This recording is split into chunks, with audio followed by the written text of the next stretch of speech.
I've noticed a lot of weird shit. Yeah? Not much ain't on. So, man's smashing ranks, yeah. I'm gonna give ranks a go. I'd kind of want to catch up, at least with Mitch, so that we're losing even points between us both. Because it's a little bit unfair that, you know, he loses like 6 or... I don't know actually, I can't remember. I'll find out in a second. I'm in my bedroom, getting my dressing gown, because it's cold. Well, it's not cold, but it's cold on the arms. I like my dressing gown. It's comfy. You got an issue with that? Find someone who gives a shit. But yeah, that's the main thing. I kind of like to be losing the same points. I don't mind losing more points than Mitch, you know, myself personally, but I think it's a bit harsh on the other way around for someone that actually cares, I suppose.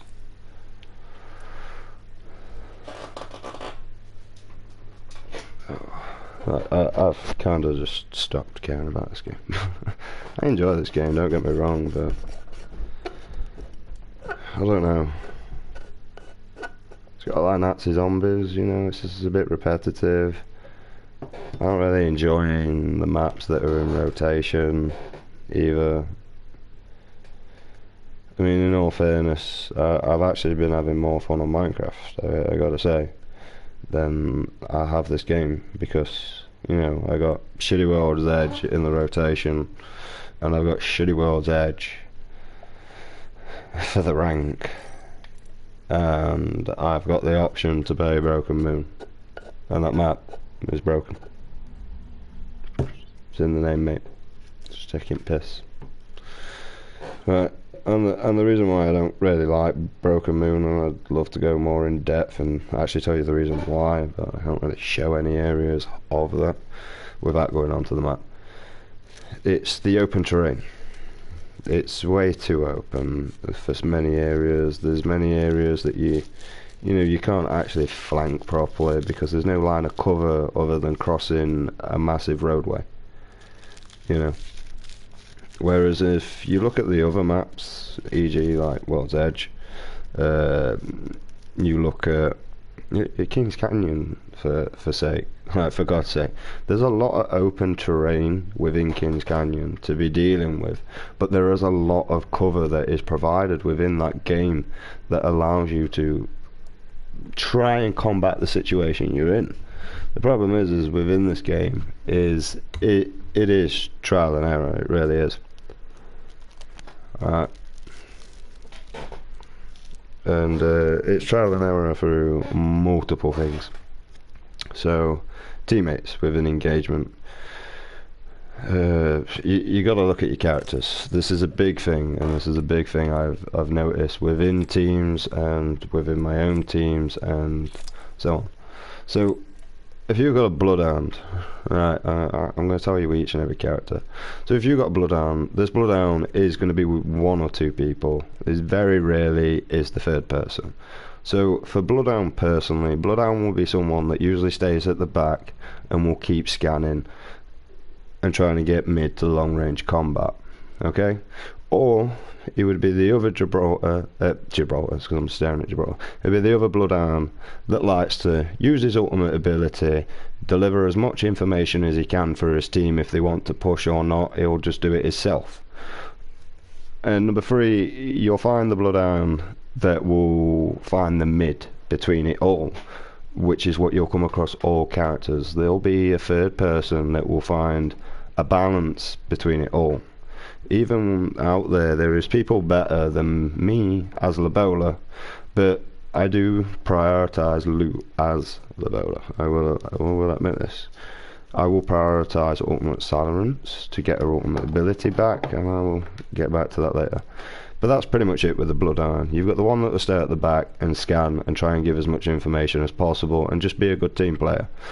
The second one is he's activating his ult and he's pushing like a madman. And the third, like, you will come across all the other characters, and so this one is classed for every single character that will find a mid balance, okay?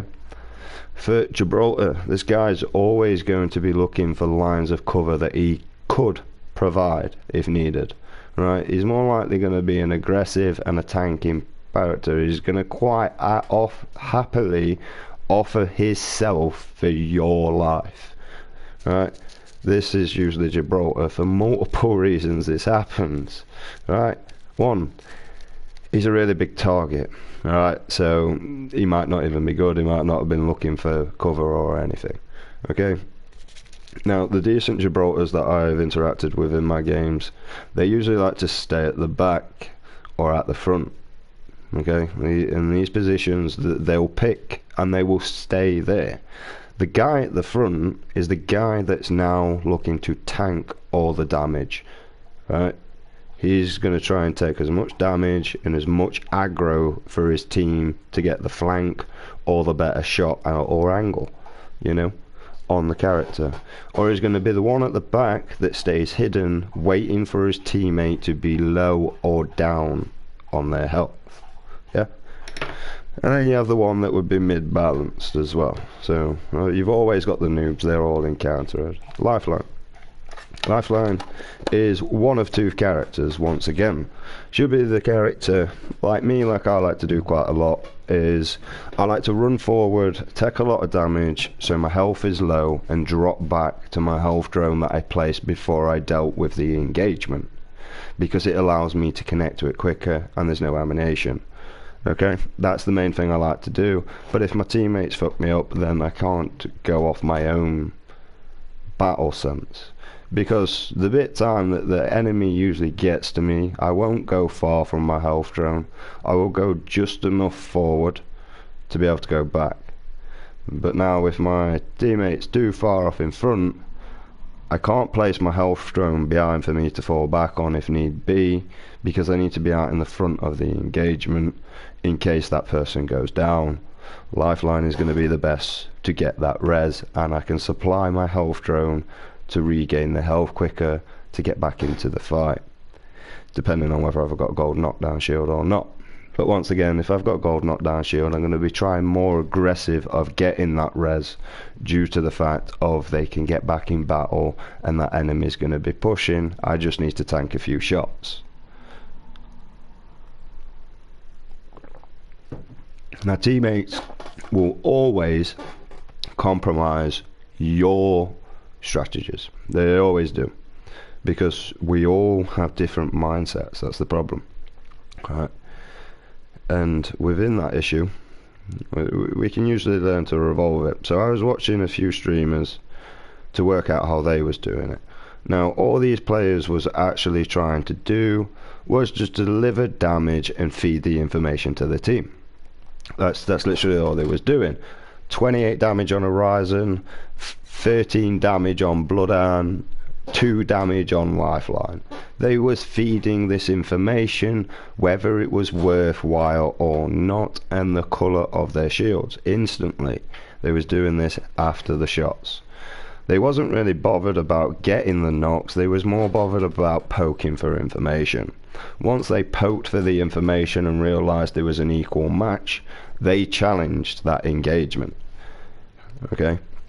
And 9 times out of 10, actually what I watched, they was like, they were red shields, right, going up against greys majority and blues all the time. So, and the guy that was using Newcastle was actually really good on the res timing and perfect. He was beautiful. The Horizon they had on the team kind of lacked the team, and then the guy with the glasses, he was actually really good with his sniper shots, really good. And then obviously there's a Lifeline that never reses. So obviously your Lifeline would like to be on the front, which is me. I would drop the health drone on behind, or 9 times out of 10 I might forget, depending in if I know where the enemy's location is. So if I have a Bloodhound that scans, that will feed me the information of where the enemy is and where the location is going to be for a couple of seconds. That will allow me to set up my life drone to go and poke the damage or receive the damage to get them to push me. Or there's a Lifeline at the back, and the Lifeline at the back is the best. Actually, she is the best. But the Lifeline at the back also knows when she needs to push in and help. Now see, I've been so far at the front, I'm not very good at being at the back of the pack. really not. I struggle with this factor. I really do. I'm used to having to lead all the time through playing as a solo. So that's why I'm at the front, and I shouldn't be as a lifeline. I should be on the back for my team to fall back, so I can provide my health drone so they can shield that, and I can sort of distract. Okay. Pathfinder. There is multiple types of Pathfinders I know of within the game. They're your sort of lifelines, and then obviously you get your newbie ones. I'm talking about experienced ones, the ones in ranks, the one that you'll come across within higher ranks. You know, so we're cutting Platinum completely out. Okay, because Platinum is full of all ranked players. This season it seems to be, as I've noticed. It's full of diamond players, it's full of masterers, it's full of preds, it's full of people on gold, and so on and so on. So, and you realise this quick. So for me, for World Edge, I like to go to the Prowler Den. And the reason why I like to go to the Prowler Den, where Bloodhounds, Trialers, is because if it takes my team more than 7 seconds after the Prowlers are released, I know that I've got a good team. If they destroy them less than 7 seconds, that will allow me to know that this team's actually quite decent. They're very precise, they've hit their shots, and we've done this area on the quick time. If it's any longer, then we've usually got a shit team, and I will usually leave them to do the first area of damage. That will allow me to know whether these people are observant straight away, because if they are observant, they'll know where the Prowler spawns. If not, well, they're not, right? Also, what the person is doing as these Prowlers are released will allow me to know what type of person this is. Is this a person that is prioritizing over loot wires being shot at? Because that's not a good idea unless it's an armor swap or a shield you need. Or maybe there was 20 light ammo there. Right? That's not good. Right? Now, if this person is delivering the shots and then going, I'm out of light ammo, and then starts looking for it, this will allow me to know that this guy is either on ball, he just didn't have the ammo provided to him to use, so he ran out, as you naturally would. But also I have to look around and see if there is light ammo on the floor. If there's light ammo on the floor, this guy is not observant nor paying attention to what he's got in his equipment. He's not paying attention to that. And that's the decent thing about the Prowler Den. And also the next one, I mean, there's 4, so I like to say 12 to 15 seconds. You should really be wiping them out. And then for the next one, you really want like 18 to 21 to be generous. So you shouldn't really prioritize over the loot in the middle. You should really prioritize of thingy. But the problem is with the Trials of Bloodhound, things got changed really quickly. Like, things really got changed.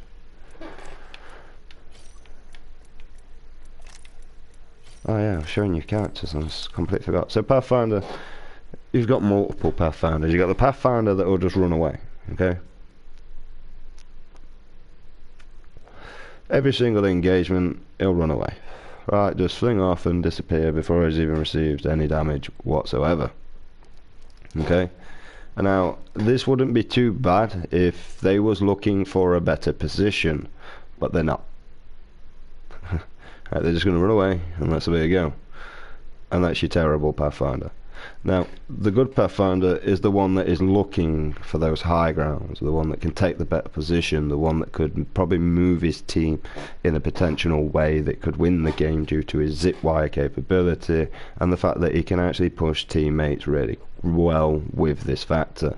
Now the problem is we're pushing them with a zip wire is, yes, you give yourself an option to get beamed straight away because you are travelling within a straight line unless you have tried to get them on an angle. Right, so don't go, when you put your zip wire down, don't go for a straight line direct. Always try and get an area so they have to shoot at you and move their aim across with you. Because if you're just zip wiring to straight line.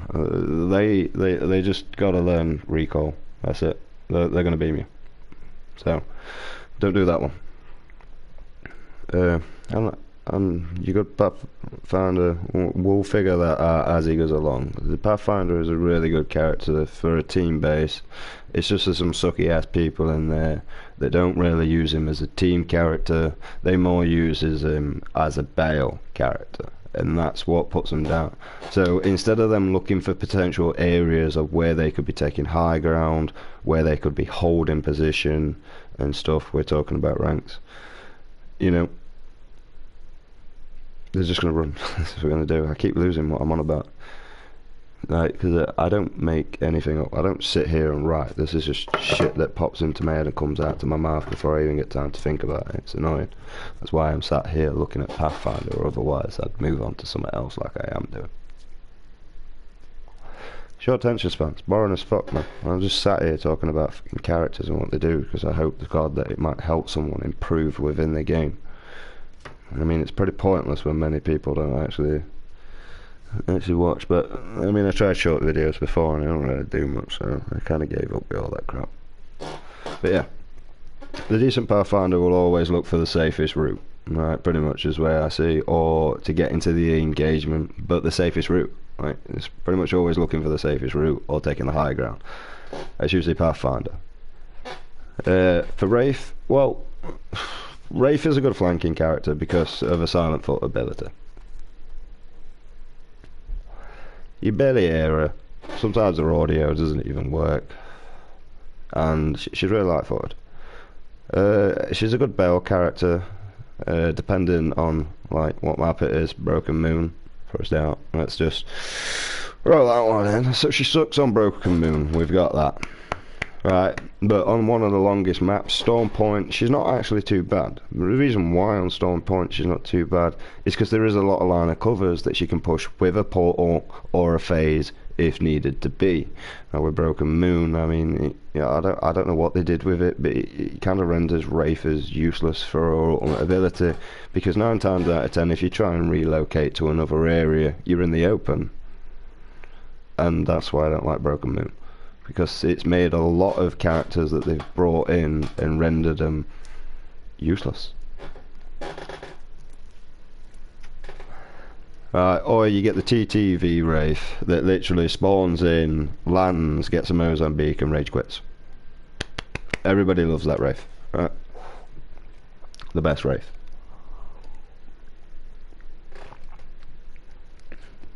I do it all the time, I know.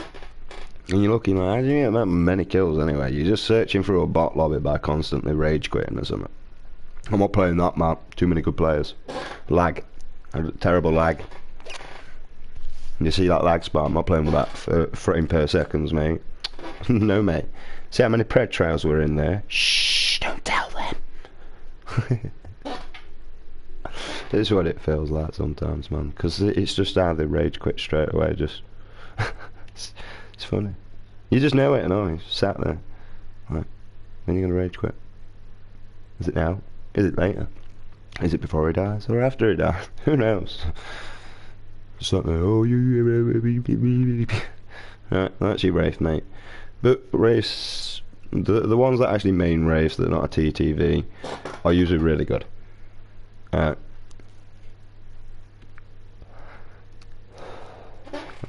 are really good.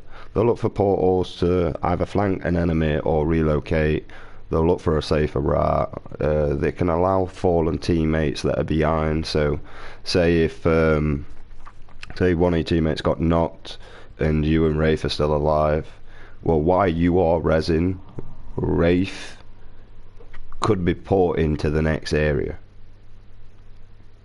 And this Wraith will look for this. If I see that one of my teammates are in the storm and I'm much further ahead, I will drop my portal to try and get them to catch up, and then I will pull my gun out so I slow down my movement for them to catch up. Right? And plus, with my gun out, now I'll just be in a position of scouting. Right, when I put my gun away, I go in mobility. When I pull my gun out, I go in shooting. There's 2 different things in how I play. And I mainly play this game because I just generally enjoy the mobility. The Bangalore, right? The Bangalores are rather frustrating. These are one or two of the worst goddamn characters within the goddamn game, right? Other than Seer, right? And combo in these is a cunt. Right, it's a dick move. That's what it is, right? But Bangalore is just one of them, right? They either get the double time way too many times that shouldn't be activated within a battle, so you can't actually aim on them because they're just right, which is annoying. I think that activates way too like much within a battle because that's all everyone's exploiting, an aim assist and hip fire. Right, but this Bangalore can be rather frustrating for teams. She can smoke your ground, right? Now, if you're a player that uses aim assist, you'll really struggle with this area if they've now smoked your ground. Now, if they smoke their ground, well, you've still got aim assist, so, you know. it's one of them. And the problem is with aim assist is it doesn't know which one to prioritize on. So yesterday I got in an end game with a Predator and a Lifeline, and when I was aiming at the last three I couldn't control it because it was constantly trying to lock on to different characters from the ones I wanted to aim at. And that's why I don't like aim assist. It really is. It's the main reason. So you get the Bangalore that does that. And then you get the smart Bangalore that will use her smoke to cover ground for you to move, cover ground for you to fall back, cover ground for you to be able to get a better position, and also use a ult to knock anyone on the high. Or just as a fallback mechanism, and so on and so on. Right. That's pretty much your Bangalore, mate. Like you got the irritating ones that constantly just smoke, run, smoke, run, smoke, run, smoke, run, smoke, run. That's all they were born to do, mate. They don't know anything. They probably don't even pick a gun up, mate. They probably just run round and like deploying smoke here, deploying smoke here, and just run. Like, honestly, I really don't think that these ones pick weapons up. I think they just run with heals and stuff and hide. I mean, in hindsight, you probably could actually do that as a challenge, mate. And like, no heals, just Bangalore, just pop the one last person in the head with smoke. So, Gassy Boy, as I like to call him, you've got multiple different types of this, but I'm going to cover the basics. So you got your noob that is constantly always out in the open, even though there's a building right next to him. Doesn't even know the building exists, mate, but he's out in the open. Don't get me wrong, this guy's great for tanking damage, but he is also a tank. He's a very big object to be shot at, right? You don't want to be out in that field because it's very easy to one clip you, especially if you're in no mobility state. Yeah. So, and plus being shot at, although it doesn't reduce him, not a good idea. They will chuck their gas out ASAP. For no reason whatsoever, right? Whatsoever. They just don't. They don't put their traps anywhere around the map either. They really don't. They never put their traps around the map. Even though in the back of their brain it's going, "I'll tell you on the next one." Right. Right, and they just generally don't do anything. They really don't. Right. And now your good caustic, right? Your good caustic is looking for potential buildings to lock down. That's what he's doing. He's looking for buildings that he can lock down and he can keep covered. He's not really going to want to go out within the ground due to the kit that he's provided. I mean, come on, right? The guy is set up to live in a building. Okay? The guy probably never leaves his laboratory. Right? Never.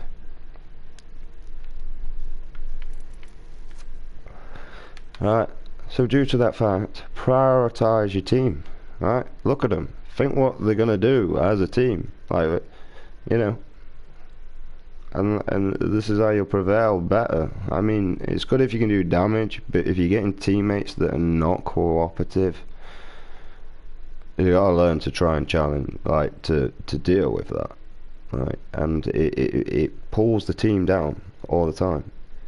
I mean, I end up doing it as well myself, like in multiple areas. Like, I'll go off looting, and I've got Mozambique and a P2020, and both of my teammates have disappeared for engagement. Now, who's in wrong there?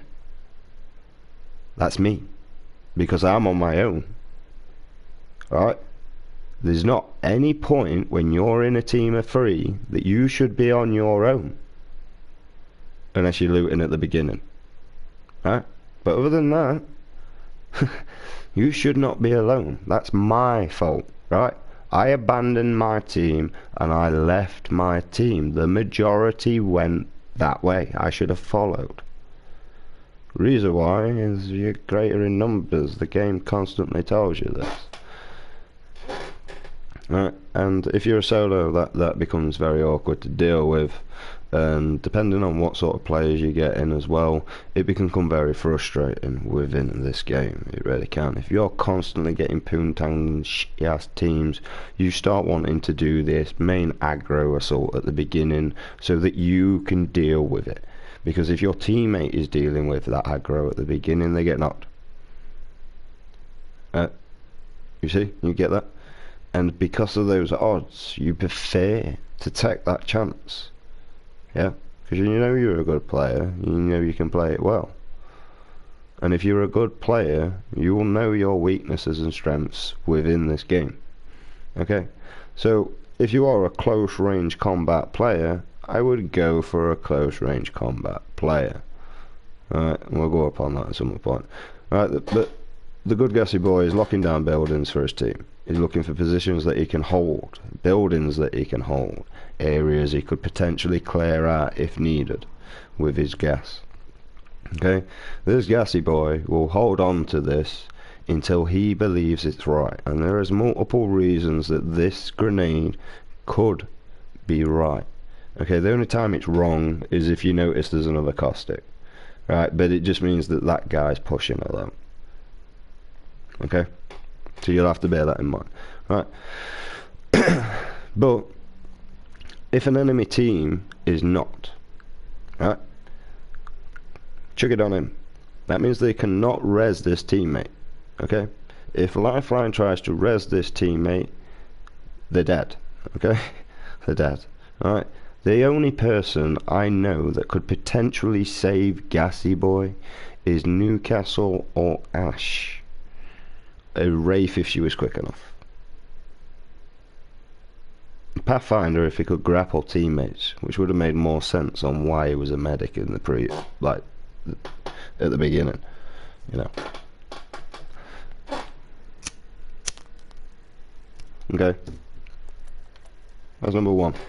Number 2, if you need to get in a building because that's your only line of cover, and there is a squad already holding that, unless there's a Watson in there, because the ult might be down. I don't know if it cancels it, I've never tried it, and I can't find out that way. Because I can't play Watson in the firing range, put my ult down to swap over to Caustic to get my ult to use it. So, because the Watson ult won't stay there, as soon as I change character it'll break. So if you need that building, it's a good way to get rid of them or to clear at least a level or an area of that building for you to grant access, for you to start sticking your traps down. Okay, and that's really it, to be honest. Oh, and if your teammate goes down, you could potentially get the chance to res him.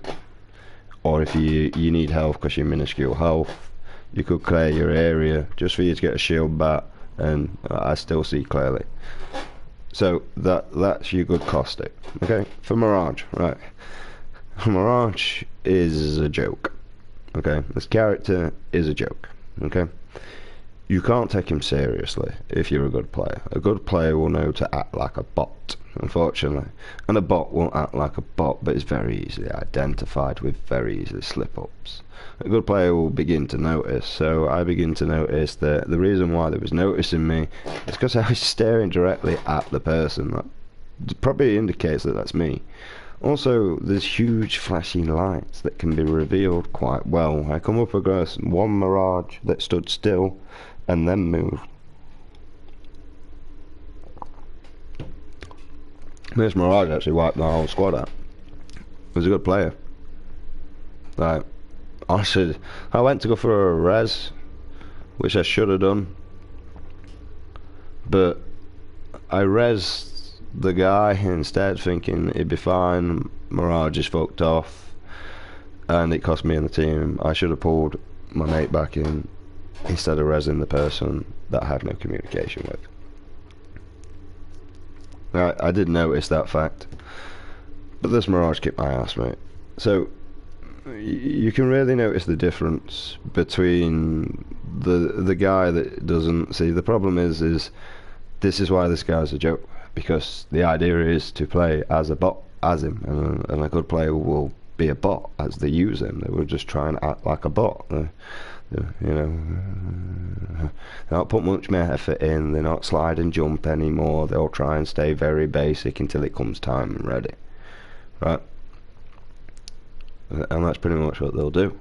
They'll also send their Duke out there if they are in engagement to try and find out enemy's team location, right?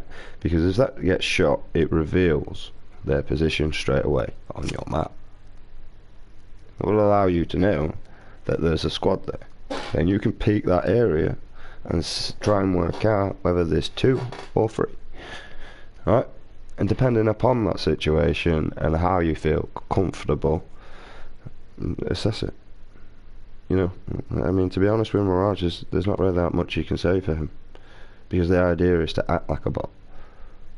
Right, getting a res in the open field is really good with this guy now. Like he camouflages unless someone knows your whereabouts, or a seer or a bloodhound to reveal your position. Or, you know, a team knows where the audio queue is, or they happen to walk into an invisible barrier, they're going to know it's you, okay? Right?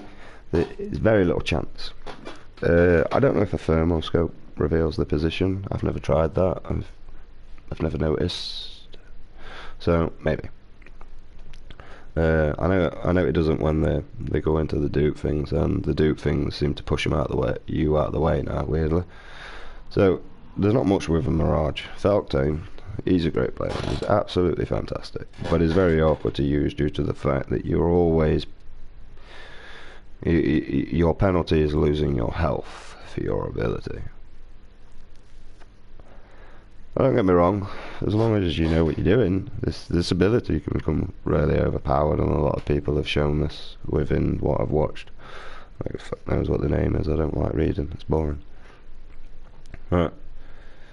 So, Octane is 1 and 2 players. Obviously the noob he's going to run in there and die, constantly use his injection. He probably don't even know how to use his injection, don't even know what his ult does. You know, there's multiple. Right, or there's the other Octane. This Octane's probably got movability due to the fact that he's constantly used to stemming his when needed. Right, so he knows how to wall bounce, he knows how to get really far distance, and he knows how to get better angles. He'll use his jump pad to push in enemies that we've knocked or done significant amount of damage to cause panic between split, hunt 1 by 1. Right, he's a really good character for all these issues because I don't use him. He's also a good character to bail out as well. You know, if the Octane realises that the situation's going south, then it's probably time to head north, you know. You get the point, so get gone. Here's the jump pad, disappear, relocate, right, reset, and then think about re-engaging. Yeah, that's the whole point within the game when you get an engagement. If you lose more health than your opponent, your best bet is to reset. I'm not too bothered about knocks, depending on the level of my shield, to be honest. If I have a grey shield, I am quite happy to keep letting this person heal himself. I really am. I don't mind letting him go, hitting 120 on him from a grey shield, and then him going and healing, and then re-engaging with him, because you know, he's only got 50 extra health again, you know, it's just one of them things. And the fact is that I can get an extra 50 damage upon this one person that goes towards the grand total of my shield. Now, whether this works or not is 1 or 2 different things, mate. I'm not amazing. So, a Octane will do multiple different things if they're decent. A noob is very easy to figure out because they're just crap. But an Octane usually likes to move and be quite aggressive. They're very rarely passive, depending on the situation. But we're not on about just decent players in general, because there's multiple different decent players.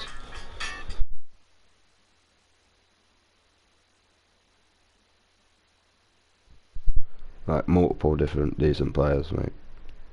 So there's the I forgot that. The Octane. Yeah, he just basically does what he needs, mate. That's it. That's it with all characters. It's even like Wattson, mate. I mean, to Wattson, a noob, she don't use any abilities. Blah blah blah blah blah blah blah blah blah blah. Right, a good player will put traps up, set up defenses, the same as Caustic, and da da da. Right, he'll also sacrifice the ult because it gives shields and it blocks incoming grenades and any sort of aerial assault. Other than crypto. Right, that's basically it. Right, that's what a good Wattson does. And the new thing is putting a trap and then tricking people. Right, that's the new thing. Crypto is one too. One is either dog shit, just lives in his drone, never uses his drone, don't know what his ult is, even though he's in his drone. You know, just dog shit. Don't even know you can pick banners up, don't even know that you can res, don't even know that you can scan with a drone, has no clue, don't even know you can scan generally. Right, that's your new fantastic whippy doodah. We already knew this. Right, your decent crypto is multiple different ones. Right.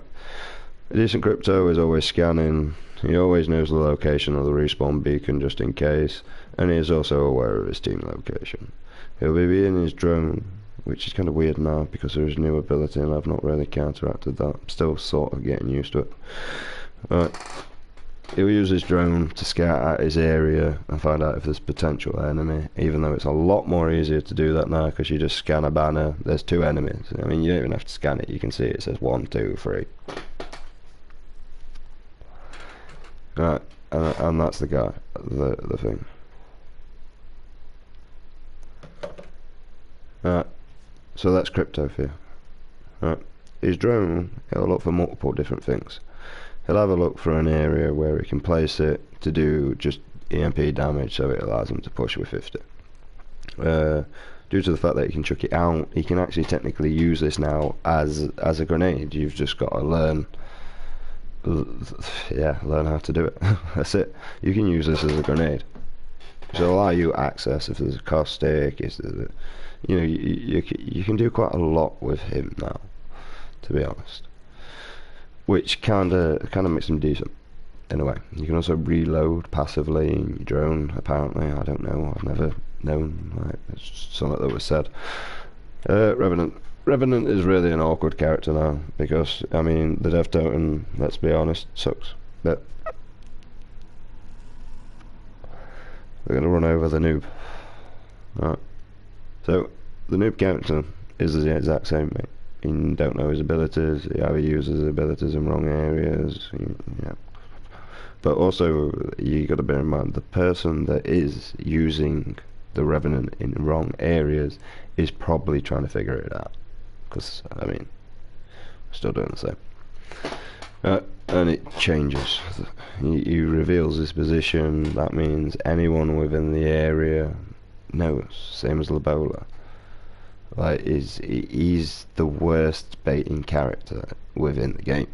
Because, let alone does it let enemy squads know, it also lets them know if you come back, you are already half clutch health.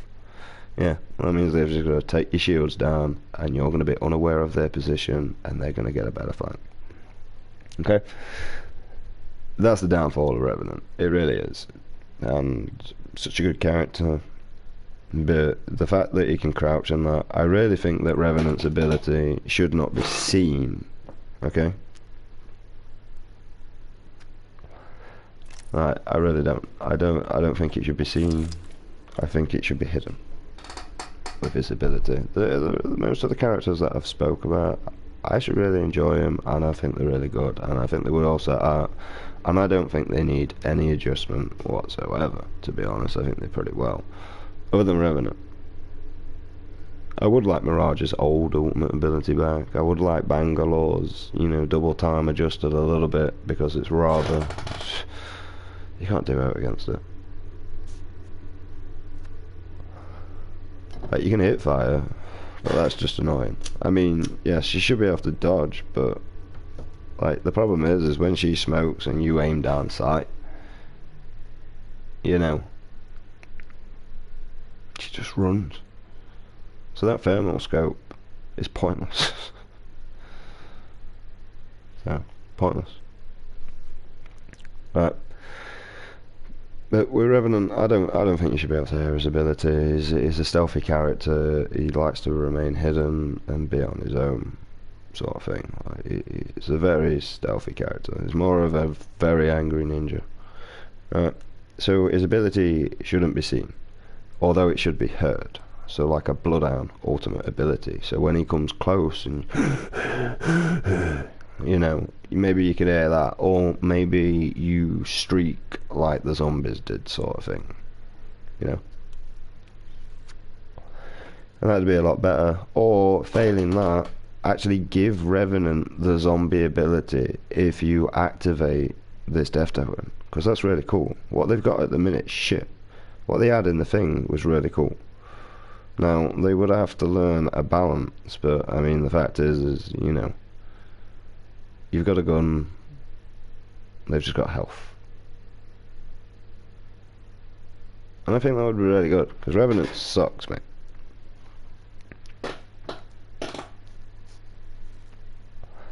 So I think it should give you the zombie mode, and that'll make Revenant good. Right, but the Revenant is awkward for a good player. Obviously he's looking for disabling. When I play as Revenant, to be honest, the main characters that I enjoy engaging with as Revenant would be Gibraltar and Seer. The reason why is because I can disable their ability for a long period of goddamn motherfucking time.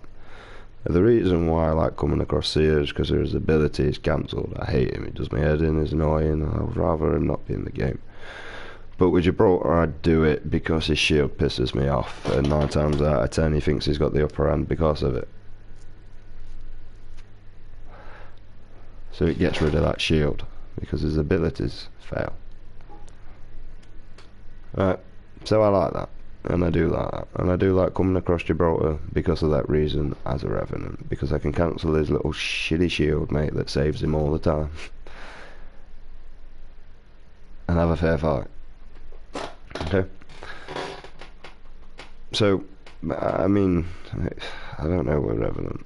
I really can't. For Lobola, I can give you many tips for this one. The noob... I have a new one for this, and I got it yesterday playing ranked. I've never actually encountered this as a Lobola. I've never really come across a player this selfish with a character that's supposed to be so generous. You know, anything for you, anything for my friends, you know, blah blah blah. She's very passionate, or just a whore, I don't know, but who cares. She seems to be very passionate towards her friends, and select ones, and blah blah blah, crap. Right. And you know, you shouldn't be holding on to this ultimate ability at all. You really shouldn't. Due to the fact is, your mates will always need shields, ammo, health, or a better attachment until later upon in the game, but eventually you are going to need shields. Also later upon the game, if you've got an area locked down, oh yeah, this is the decent play, sorry, we're on about the noob. Right, so they hold on to the ability, they never use it. The ability, the person that I found out yesterday, she basically ran away and put down her ability away from me and my friend, which made my friend think it's too far for me to go to, I can't be bothered. But if he would have placed it in the area where we landed, he would have actually come back for that. And the reason why I can say that is because we have landed in Skyhook many times, and I put it in that building, and he has come across from that position for every time, depending on his situation. Okay, if he's engaging and he's on the upper hand, he will remain there to get the knock as I try and get my way across, which is quite easy. I swing across, or I get shot at anyway. Right, gotta admit, Mitch has been carrying me the majority of the fights within the past, I'd say month, mate, actually. A good month to a week he's been carrying me. Right, it really has. Like, like I say, I turn up late because I don't get there in time, that's it. And that's because I get distracted due to using the bow as well, that purple item. Like, my mate will be in battle, but I'll see a purple shield and think, oh, extra 50 health. And my brain will prioritise that, because if shit goes wrong before I get there, I'll have an extra 50 health to deal with it. Right, and my brain, alright, you know what I mean, just, I don't mind dropping the shield once it's got nothing, but if it's just there out of reach, I really don't mind taking that little bit of a decoy. Right, so, you know, watch out for that, because that happens. But anyway, they'll hold on to the ability, or they'll teleport away and be selfish with this character, or they'll never use their ability within the first place and just loot the purple items as they go along and not tag any up that the teammates need, to be honest. Lobola's job as a character within this game is to equip your team. Okay, that's her job. To equip your team with a better magazine, to equip your team with a better shield, to equip your team with whatever. Right, for me, as Lobola, I sacrifice my ultimate helmet to two people, to be honest, which will be Bloodhound and Seer. I don't sacrifice it for any other character within Ranked. The reason why is because these characters can feed me information and it's worth my time. Right, Horizon Shield Tag doesn't really bother me because that's not going to benefit me at all. I've noticed most Horizons within ranks, when they get a gold helmet, they become really overconfident because they can constantly gravity lift away. And it's frustrating.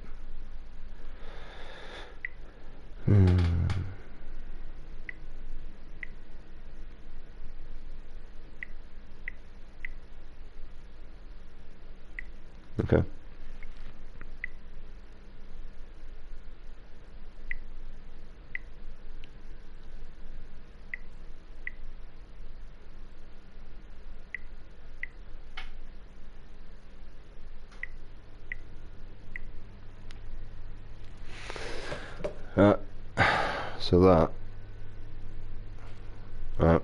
That's a bad Lobola. It really is. So, a good Lobola will tag up anything that she comes across that she will think is of an interest. Okay? Although that it doesn't show that. So when I spawn as Lobola, the best thing I can tell you as I play Lobola, because this is how I consider, in my opinion, this is the best way to use Lobola. Right? And this is my opinion, and I'll never change it. Lobola at the beginning, her job is to look for loot for her team. That is her job. That's why she gets her ultimate ability at 50%, because of her priority of looting for her team and herself. Yeah. So if I come across a light mag, although my team do not need it, they probably might have a Mozambique. Yeah. And they're probably not looking to keep this weapon. Okay. So that light mag might come as a potential advantage within the future if they can get access to it straight away and then come across an R301. Yeah? If I find 2 blue shields, which is very unlikely as an actual Lobola, but there is possibility when you go near high loot, there is usually blue shields along that area. Okay, if there is just 1 purple mag, or if there is a Phoenix kit within the room, there is usually a shield located within that room, right, being a blue or a grey. So as a Lobola, and knowing this fact that is pretty much 9 times out of 10, I usually will locate to this area straight away. Scopes as well. There seems to be loads of shields around scopes. 3 times, 4 times, even sniper scopes. Shields around them, but they're like 7 out of 10, so they're not too reliable. The Phoenix kit is usually the most reliable of a shield being around for some reason. I don't know. So I like to locate that area. I also like to hold ground and look for potential areas where I could flank or disappear to if I need to. I will look for areas of high potential of loot all the time. I will constantly stick my black market down whenever I goddamn can, for multiple different reasons. The reason why I like to hold a location as Lobola, if there is high loot within the area that is a value of me and I can't be asked to loot for it, is due to the fact that her ultimate ability will always draw people in. If they are around, if they see that, they will come across, because they will more likely think, I need light ammo, I could do with this, He might have left it and moved on. The idea is, no, I haven't. I've stayed there and I've waited for you to come to me, because I can't be bothered to constantly run around the map all the time, to be honest. I do like the movement, but within ranked I like to hold ground and stay very area and just observant. It's very hard for me to observe when I enjoy the movement in the game, because I focus on wall bouncing, jumping around and twatting around, than I do of there's an enemy in front of me. Right. So that's why I started to like. Within pugs, it's not too much of an issue, because, you know, I mean, it's pugs. Who cares? It's pugs. That's it. Alright. So a ultimate ability, I stick it down because it baits people in. It allows my team to get 2 items that they choose and eat all the ammo they bloody well want.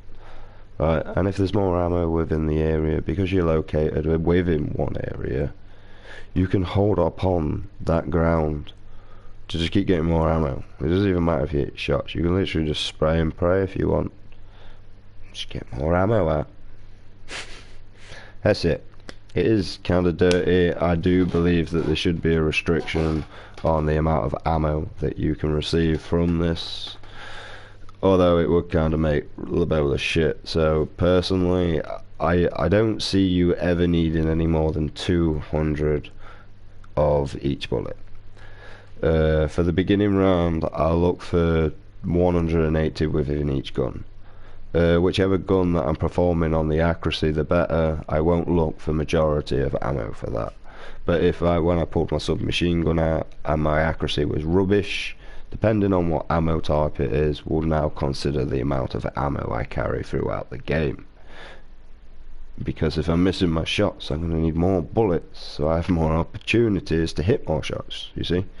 But now I have to bridge upon that reload. I can't just stay in the open and reload. It's going to get me shot. Yeah.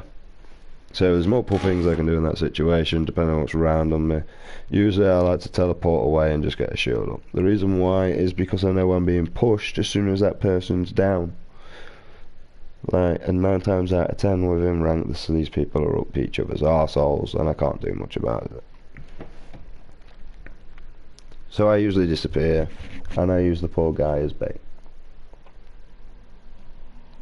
And then I shoot him out, hopefully anyway, if you don't get the res, depending if it's lifeline. But once again, I kind of want to bait lifeline out. So, you know, getting your knocks good at the time. The reason why so if 2 of your teammates are down, you kind of want to knock anybody you deal with. Right. Now I do it is I'll knock one, I'll try and run away and get my health, knowing that one will usually push me. Now that gives me a 1v1 opportunity again with him. Now the person that's low health has 2 opportunities. He can either come with engage with the battle, or he can disappear and get his health up. If he does re-engage in the battle, I will just prioritise this guy, depending on the situation, on what's gone off.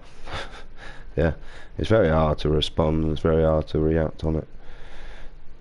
or I'll spray the guy up because I've got time. If this guy pushed me ASAP and I know that his teammates only just started the res, I've got like 6-7 seconds before anyone can respond unless he's cancelling that.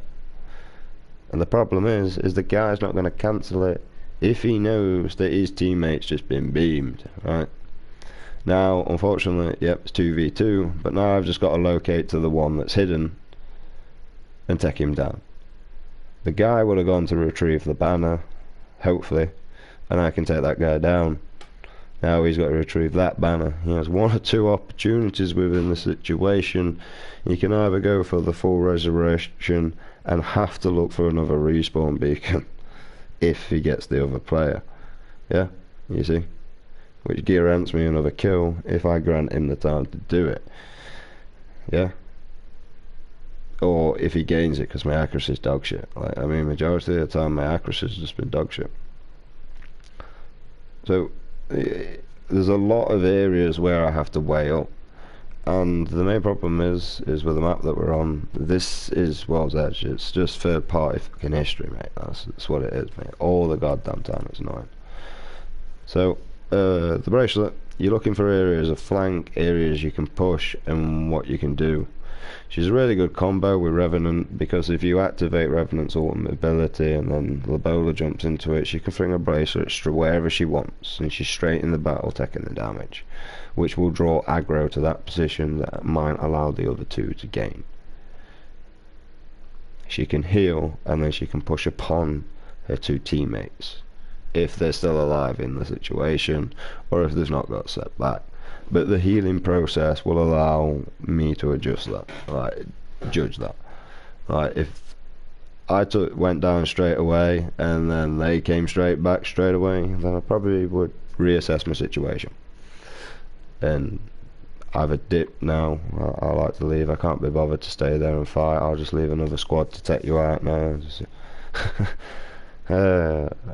I gotta say, playing ranked within the new system has made me lazy towards playing the game. Like, I don't see the point in engagement at all, to be honest. Not when I can just sit around, wash my pots, get 100 odd points, and so on and so on. I just really don't see the point, because I don't want to kill 9 people and then die out before the 10th squad. And the problem is 9 times out of 10, if you get 9 kills, you're just going to keep pushing. You think you've got the lobby. You're going to get overconfident, you're going to get caught off guard, you're going to get your ass whooped. Right? Or you could handle it, dependent. If it's a familiar situation that you've been in before, you more likely will be able to handle the situation because you'll know how to counteract it a bit better. Now, if it's different, say that you come across an area where you dealt with a Wraith, a Horizon, and a Fuse, you would already have pre-history within your brain stored on how to deal with that situation. So you know the Horizon's going to go up, Fuse is going to go pum pum pum with his little shitty grenades, and Wraith's going to hide as soon as she gets damaged. You know that. That's already instant. You kind of know that. You get it. Horizon might chuck her ability out, and you know, if Fuse and Horizon are smart, they'll combo that shit. Then again, mate, it's still kind of risks Horizon's ult on that situation, but I mean, it is good. It allows technically Fuse to set his ability up for a second. It gives the time for it to, because most people just cluster and go away. So yeah, with Lobola, you're looking for potential cover within the battle, without the battle. You're looking for areas you can push within the battle and without the battle, because if there's an enemy on the left, like hidden behind a box, but there's a building on the left where you could potentially get that angle, I would go for it. Right? But the thing is it's hard to judge the situation. It really is, like, because sometimes I will use my bracelet and then I'll regret that decision Because yes, I got the shot and I got him down, but I just got down by another squad and I left my team to get that shot, and I can't get back if if I wanted, because I sacrificed that to get there. So that becomes awkward in that situation, because I can't do it. The only thing I can do is try and escape and pray that my team are there to get a few shots to either scare them back and grant me some time to heal. I mean, 9 times out of 10 it doesn't happen, to be honest. But there's an odd few chance where the teammate will come and then I get shot in the back anyway because another squad's there. And you're there, and it pisses you off. It really does, because it just never ends. It just never ends. And it's annoying. You know, Paula Bowler actually can't really do much within a fight. She's good, don't get me wrong, as long as you got the accuracy and you shoot and all that crap. But in hindsight, she kind of sucks, because she's got nothing really offering towards the fight other than restocking your ammo and a potential armor swap or a shield bat if needed. But other than that, she's the only one that can relocate. Right. It's not as if she can grab a teammate when they're down and teleport with him. So why she's an actual aid person in the first place actually makes no sense. Right. Now, if she is an aid person, I would say personally,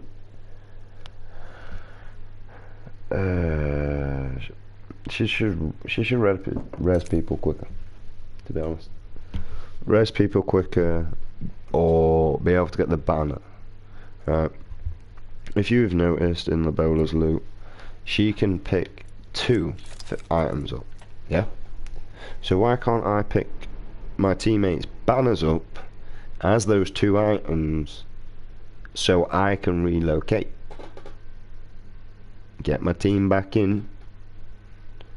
Yes, it's gonna make a noise. It is gonna draw those into the location. But you would just put the banners at the top, so you can quickly just go ding ding ding, teleport, and get gone. Yeah. Now, there is multiple things you can do in that situation. For me, what I would do in that situation is I would leave my black market for them to get better items instead of chasing me.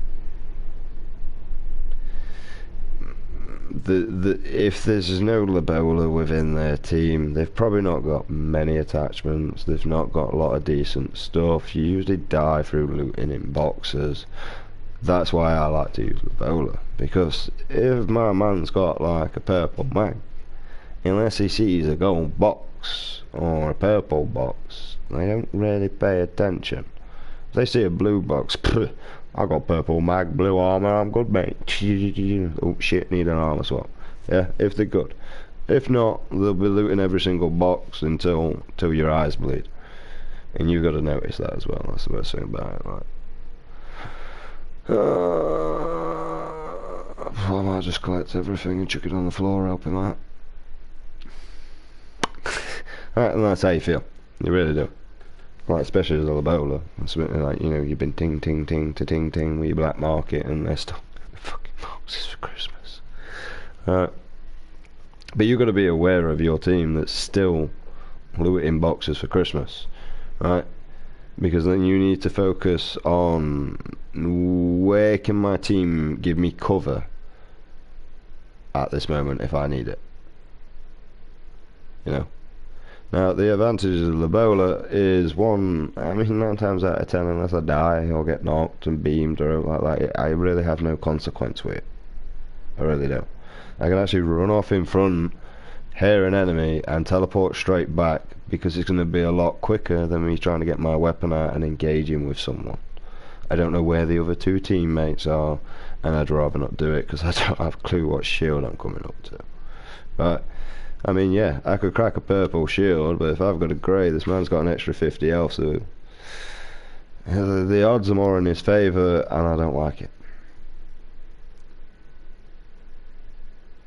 Like, it doesn't make sense. Where I can fall back with my teammates have the 2 line of cover off my teammates if they know what they're doing, and we could win it. I generally prefer the engagement and all, to be honest. We could win that, because now they're going to push and just 9 times out of 10 they usually just think I'm solo Lobola, and just it allows an easy knock, gives us the potential push, and there you go. So as Lobola, she doesn't really have much of a sacrifice. Like, she really doesn't.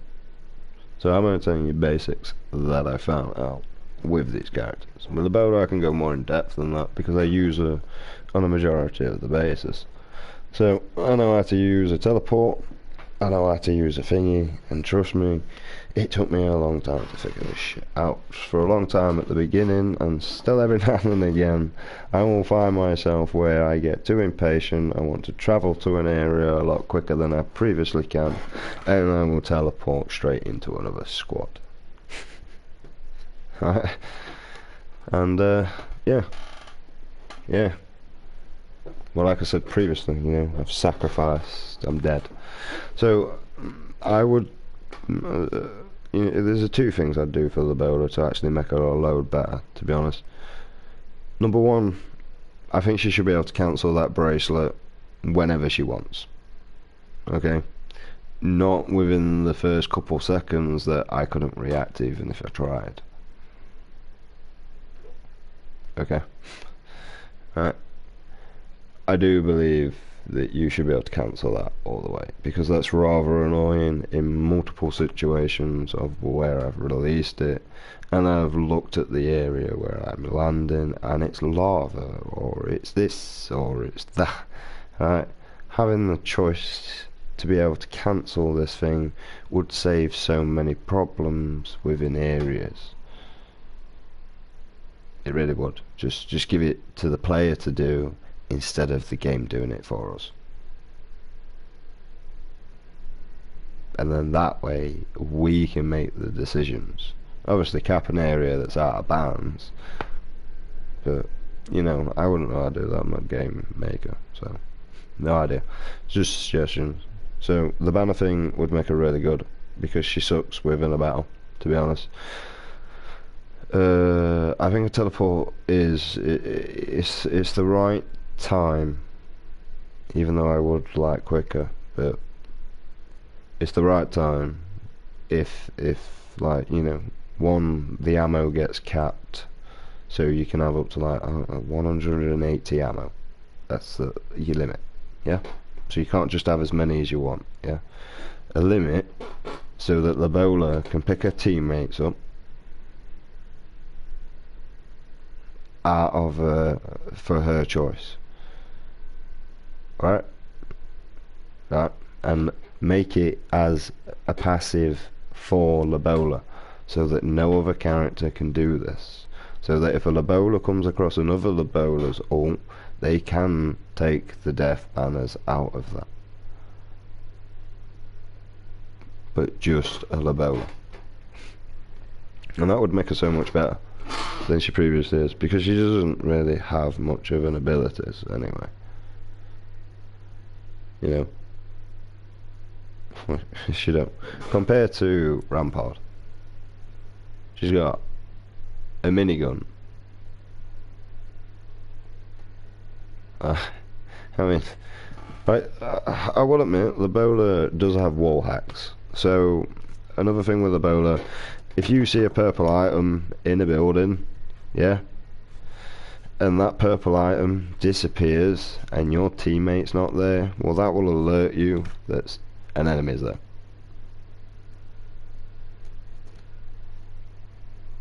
Now, I believe everything that's right with Lobola at the minute, but I believe a bracelet should be within the player's hand to cancel, not the game's. But there should be a barrier that prevents you. There's a few glitches that I found recently with this bracelet and all. I don't know how I've done it. So you should be able to cancel it.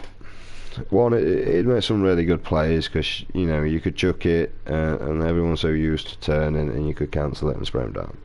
Right, it'd be a really good thing. the fact is you really shouldn't be looking at the bracelet until she's gone. There's a long time period to when and if you should be looking at that.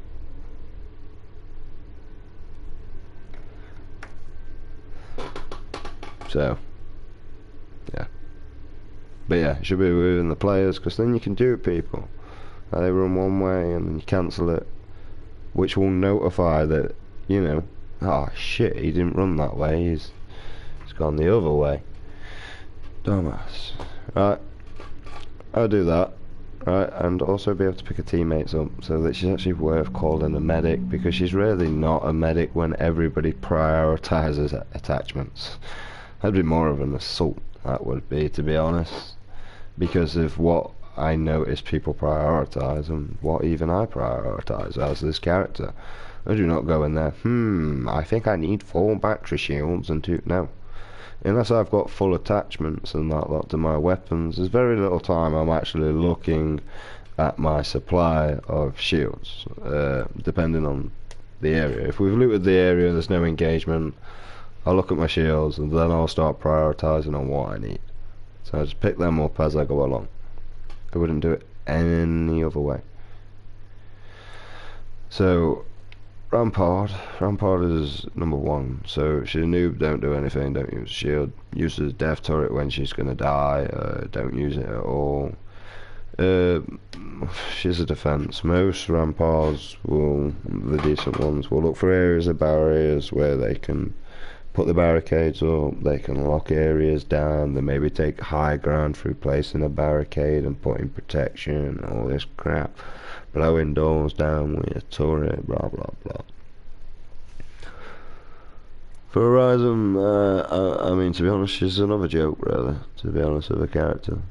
She has a shitty little ultimate ability, you know, that no one ever uses anyway, like literally. No one ever uses it either.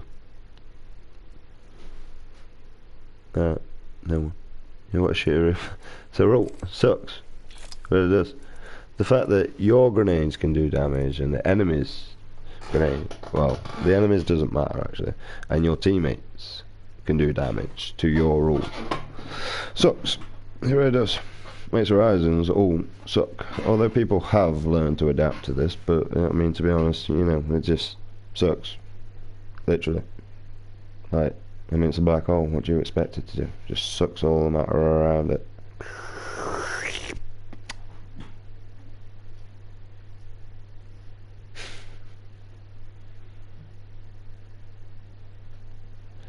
Right. And then she's got a gravity thing. That's actually really good, I gotta admit. The gravity thing is amazing. Lift, anyway. So you get a good character that just really don't know what they're having a clue to do with this character. They don't know how to use her because of the level of what required to actually use this character at a decent level. And then you get your really good character. Right, the character that knows movability because of the accessibility of hers. You know, crap like instant air control and reduced fall impact with Horizon. Customized spacesuit. Okay. Which allows her to really navigate around by sliding and crouching. Really good. Wall bouncing's fantastic. You know, she's just all around good of a character to use. She really is. It's one of my most favourite characters to use within engagement, to be honest. Like, but you know, the problem is I'm mainly too overconfident with this character, so it gets me killed quite a lot. And because I have the ability to go up all the time, I do. And yeah, I die because of that impact. Fuse. I mean, to be honest, there's nothing really else with Horizon to actually say is a good character. Everything really gets covered from, you know, saying like Gibraltar looks for cover and blah blah blah, and I didn't really say about his ultimate ability, but yeah, I mean, to be honest, I'd only prioritise his ultimate ability on taking high ground or you've got a knock. And the same with Bangalore really, taking high ground or having a knock, as their abilities are very similar to what they do. One's an asteroid, one's a meteor, one's asteroids, and one's fucking a rolling thunder that takes forever to explode. So yeah, like if you listen correctly, figure it out all the way along. Fuse is a character that is a trapper. That's what he is. There's the annoying noob that just constantly misses with the grenades, chucks them out all the time, blah blah blah. But how to use Fuse correctly and how I actually try to use him is one or two different things. So how I try to use Fuse, and it's annoying because my ability, but my tactical is X, so I can't control my aim as I do this. So I kind of guess and then move as quick as I can. So it doesn't work as good. It really doesn't. Now, I would prefer to just be able to equip this thing like a grenade instead of shooting a knuckle cluster thing out all the time. That's how I would prefer it, because then I could be more accurate and I could shoot to activate the knuckle cluster. Or that, when you press X, you pull your knuckle cluster out, you get chance to aim, you shoot, and then you go back to your weapon. That'd be a lot more better, and it'd be a lot more annoying to deal with, but it would be a lot more better. Because one, it slows down the time of him being able to use it, because now he has to activate the ability.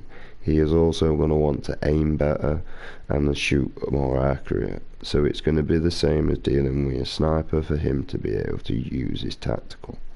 Yeah. And I would generally prefer it. But how I like to use him is I like to try and clear people out of the building and block them in the entrance that they try to escape. The exit, not entrance. And that's it. That's how I like to use him, to be honest. Although, how I do use him is I die by his knuckle clusters. That's how I use Fuse. So, yeah, there is dream versions. Valkyrie is an awkward one at the moment, I gotta say. Like, because once again, there's a lot more to Valkyrie than any other of the characters. Pathfinder flings himself up at the building, oh look, it's not safe, drops down and looks for a different angle. That's what he does. As a Valkyrie, you've constantly got the choice to go up, down, up, down, up, down, up, down, up, down, up, down. Now this up, down, up, down, up, down, up, down, up, down, up, down doesn't help your team stick, because you can't keep up. You're just constantly trying to follow them to hold support because of the rest, and they're moving. Right, and I do that with Loboda as well. I will teleport away sometimes from my team if I'm gonna die, mate. Like, if I know I'm gonna die, I'm gonna try and move, and the bracelet is the quickest way out of that situation. And also, if I do get knocked, I've already cleared the distance. All you've got to do is pick me back up. So there's one or two things the team can do. They can fall back to the position that I've located as safe, unless I've been blasted out, then it's not. Right, but if I've managed to get there and then get knocked and get back in position, and I'm safe, the position that I'm at was the position I was going for. It was safe for about 13 seconds, unless there's an Octane or a Pathfinder. Maybe a Maggie, but on World's Edge, she's kind of pointless. I mean, she can drill through walls all the time, but yeah. So, yeah. With Valkyrie, you've got that character. They're constantly up, down, up, down, up, down, up, down. They go forward. They're constantly moving, and the team struggles for no reason. Horizon can keep up with it quite well, weirdly. Right. but these players are one or two. They're either really good or they fly off after they get shot. And the team suffers through it. Within ranked, I've come across many different type of players as a Valkyrie. There's my mate Mitch that's actually really good with Valk, to be honest. I give him that. I struggle with keeping up with him, but I don't think that's due to Mitch or out. I just think it's the faster processor and everything I'm going with. Like, nothing. And also I prioritise over loot as well, so he's more engagement. I'm more circumstances now, to be honest. I gotta admit, through within the game, I used to always be engagement and found myself low on health and unable to access death boxes because there was enemy pushing. So if I've got downtime where I can loot, as a Lobola now, I'd just rather loot. That's it. But yeah, you got the Valkyrie that constantly goes and disappears and doesn't really care about a team, right? Now you got the good Valkyrie that is actually usually brilliant. The best Valkyrie that I came across within my game, the worst one that I come across, led the whole entire squad into a battle and just left full health. Just went. Just literally flew off as we was in engagement and left us. And then just camped the whole game. The whole game. But as we turned back, he was gone. That's the worst player I come across. Or they fly. That's the worst one with this one. They'll be free on top of the high ground and there's no possible way for the teammates to go up, but they'll push this area and that gets them knocked. And I know this for a fact because, well, it always happens. And the only way I've sort of figured out how to help with this problem is you don't do it. No, is you can actually fly just underneath, and as long as they're not looking, you can send your rockets above, because of how do they get projected out. So you never really have to reveal yourself unless they're peeking over the ledge. Although I can't perfect this, but there's people out there that probably can. Right, and it's rather annoying. So you do have that option, although how you do it I have no idea. I really don't. That would be a Valkyrie's main to do. So, and the best Valkyrie that I was with was actually in Diamonds ages ago. He was fantastic. Mitch is a good Valkyrie, but I only played with this guy once. I play with Mitch all the time.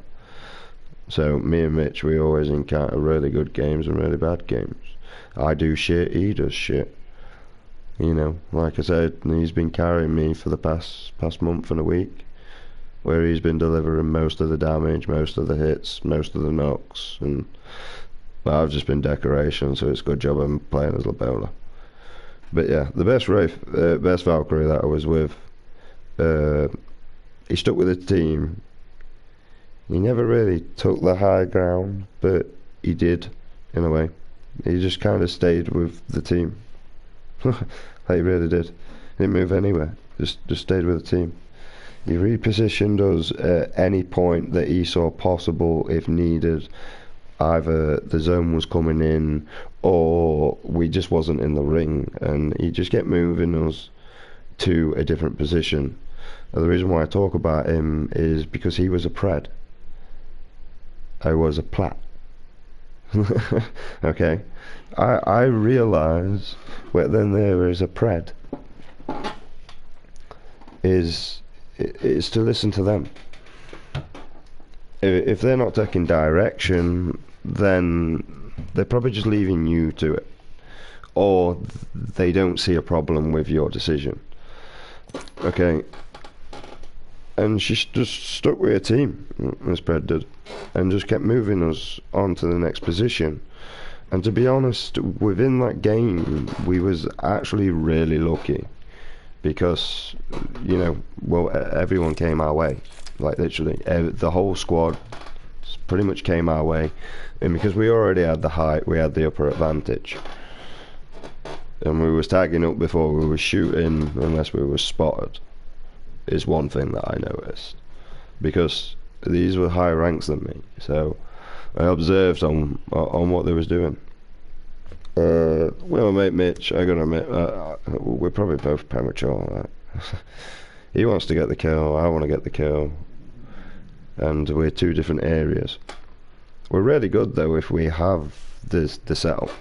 So if there's areas in Skyhook where I'm allowed to get the high ground and I can snipe, and he can be on the low ground enjoying himself, and I can be on the top enjoying myself, trying to provide cover and damage towards the person that he is.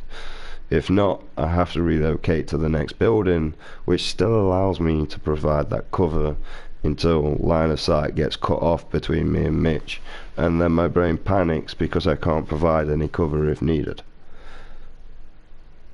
And I get sprayed for some cunt. I really do. I don't know why it happens. It's not even Mitch's fault. It's the fact that this random ass cunt has just come from nowhere. But yeah, this guy just stayed with the team and just kept relocating us to the storm, out of the storm. He didn't scan the beacons either, as I noticed, but we wasn't near any position that was. And he wasn't shy to back down from a fight, he just wasn't bothered to look for it. Like, he wasn't. Just, literally, that's all he did the whole game. He just stayed in one area, flew to a safe area, stayed there till the next ring, and then did the same again. And we ended up winning the game with like 7 kills.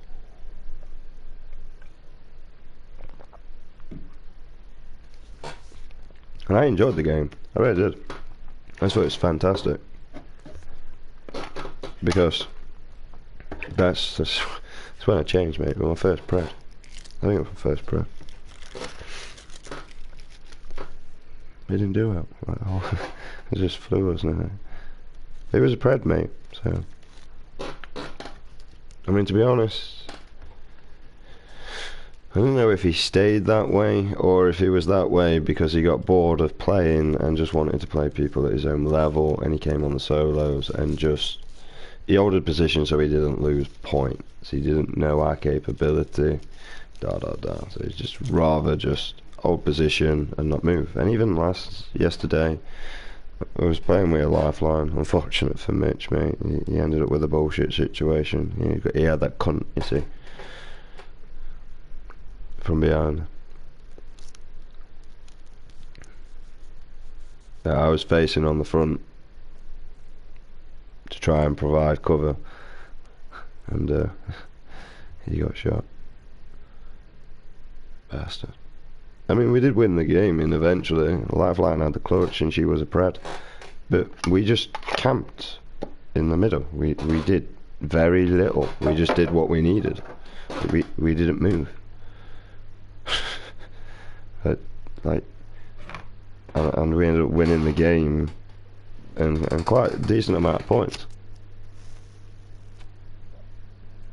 Like, a real decent amount of points. And it was enjoyable, in a way. Just sad that Mitch got died.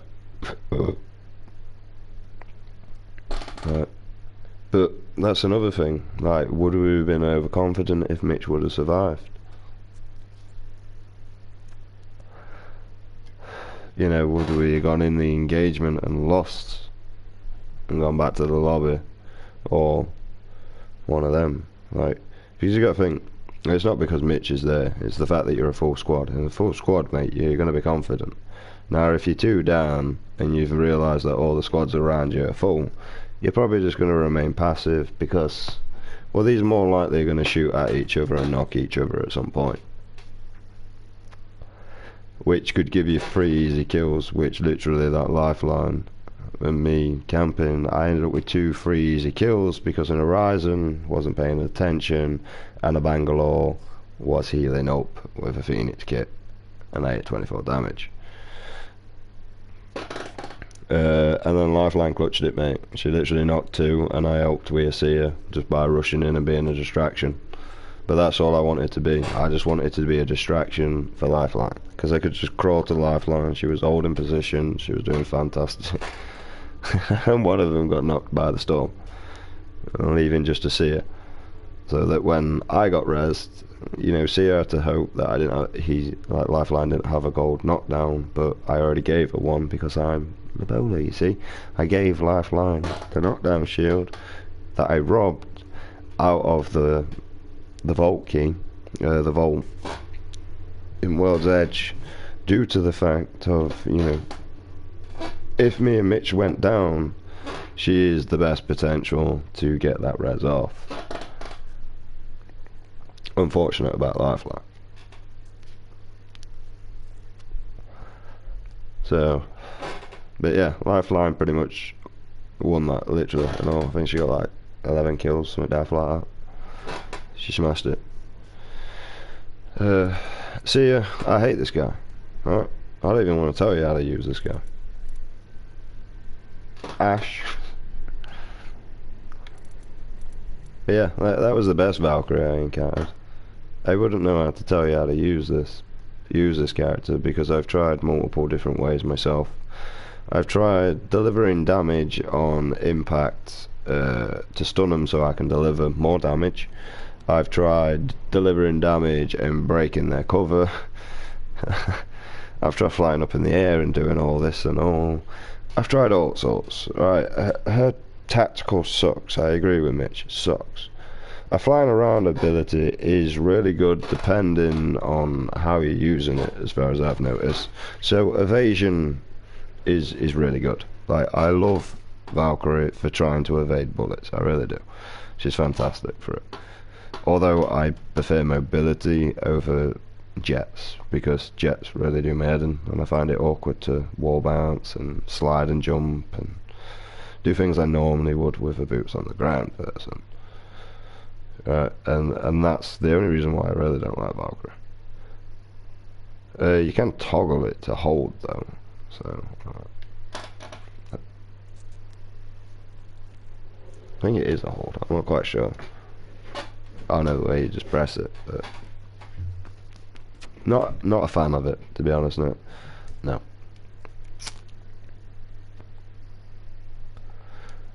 So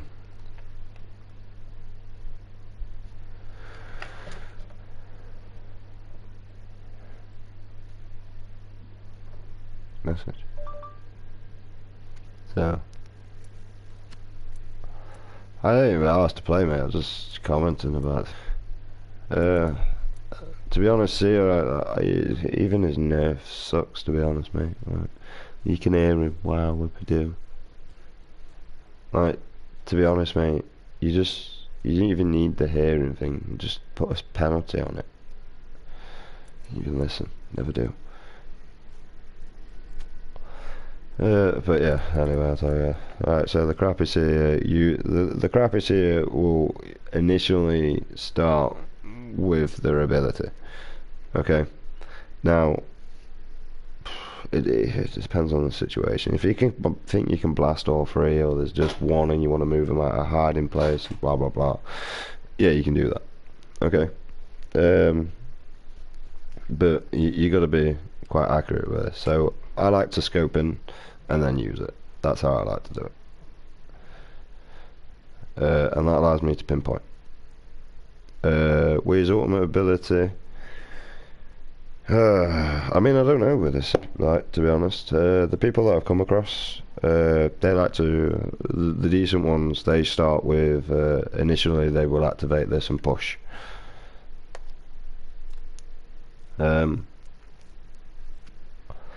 Once they've pushed, they'll focus on a knock, so I imagine these are a team of 3 going, right, I'm shooting the left one. And then they'll wait for a res for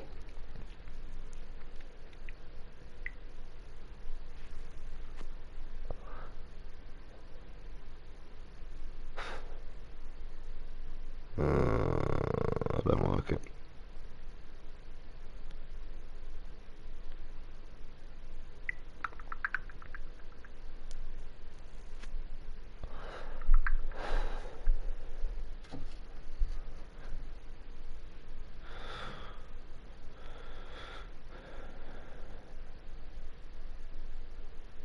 My mate shaved his head. Why has he done this? It's different. And that's Spurgis, man. I'm used to him with his short back and sides, mate. He's a mullet here. Yeah. We'll initially start with his ultimate ability, if he's got it. They'll focus on one knock. They'll wait for the person to get rezzed. He will more likely cancel that res, which is rather annoying.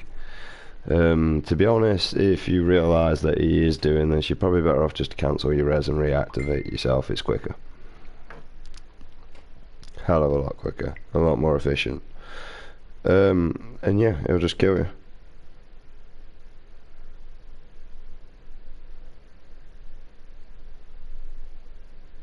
Joke, I am. See how long it takes to grow back. Mitch.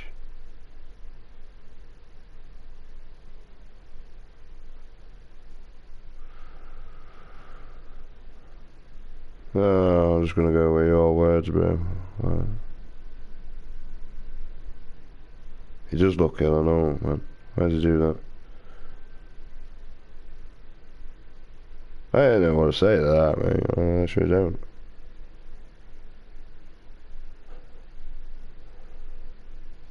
Madness.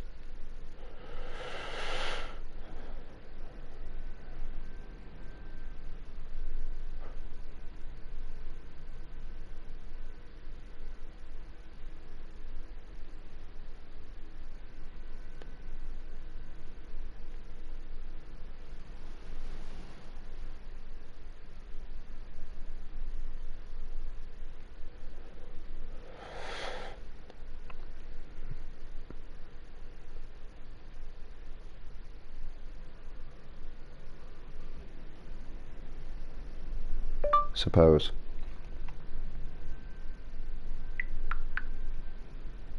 Why'd you shave your head, man? Yeah. And see who will do that. All the time, mate. All the time. Lapola will always prioritise over Lou. Ash. So your good player is well, to be honest, I don't really know with Ash. So for Ash, I've tried multiple different things with this character. I realised that her ability, if you took out a tactical straight away, it will just regen as soon as the initial, you know, you've chucked it, and it just goes forever. It really does. It just goes forever. So, I've tried holding on to it. It's boring. So mainly how I actually use Ash personally myself is if I've got distance, I definitely will throw this out due to the fact of, well, you know, 30 seconds it's back and it might take me 30 seconds to travel over that distance. So, you know, I get it again. Our ultimate ability, I would say you need to prioritise a solo. If you've noticed one Slay to the left, you need to get your team together and you need to port on this guy. Right, and take him straight out. Also, you need to look for areas where you might need to fall back, and you also need to use it to rescue teammates. That's what a decent player will do with Ash. Without, to be honest, I really don't know, because I struggle.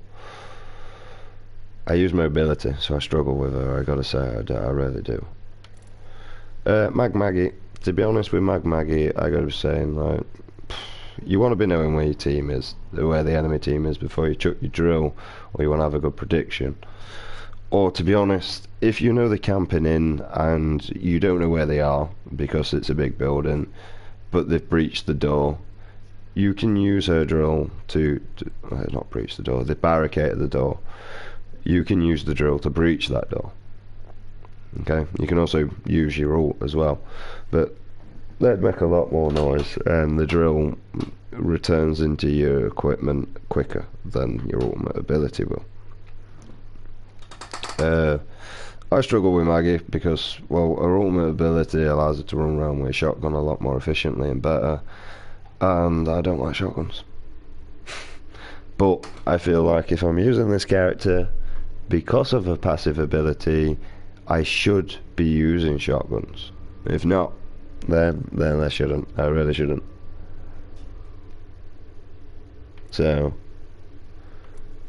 yeah, I don't really like his character because of that. Newcastle's fantastic. Actually, I love Newcastle, although I can't use him because he's a big ass motherfucker and I get shot at really easy. So I don't use him. I really don't. But other than that, he's a good character. Right? You got the bad character that just doesn't care about teammates, don't know about the rares, blah blah blah. I don't care, man. I can't even be asked to play your game, mate. There's World's Edge and that, so I'm just gonna comment instead about it. Can't be asked to actually play a game. So yeah, and I'm nearly done anyway. So Newcastle is a fantastic character. His shield you can move. It's fantastic. You know, you can move that towards cover. You can move it. So the thing with your shield is, if you get caught in the open, you can deploy that shield and then move it towards cover. Or you can just play off that shield generally yourself. Now, I'm not really good on this, to be honest, but I can do it now and again, to be honest, not 9 times out of 10. But I don't really use Newcastle, so I only have to counteract Newcastle. That's literally all I have to do. What's up? What's up is I'm just talking about goddamn every character because I can't be bothered. Right, so Newcastle provides cover and you can move into cover with his cover. It's fantastic. If a teammate's down, you can jump to him, which is hilarious to watch a really big character jump up in the air. It is. It just reminds me of the Hulk. I knew the Hulk jump were coming. And deploy a shield that does damage to enemy that decide to jump over it and yourself if you jump over it. Hold on. Right. But I kind of get it. It's to prevent Newcastle. But your teammates can jump over it and be perfectly fine. It doesn't really make sense. Be like Watson getting stung by your own traps. So with Newcastle, you've got the abilities for a lot of resin potentials, and he stacks shields. He really does. If a teammate goes down, you not only have the ability to leap to them straight away, you also have the ability to deploy your tactical, res them, walk backwards with the whatever shield you've got as a knockdown, and also drag your ability back, which will provide you cover. If not needed, then I probably wouldn't waste it, but it's, you know, it's one of them.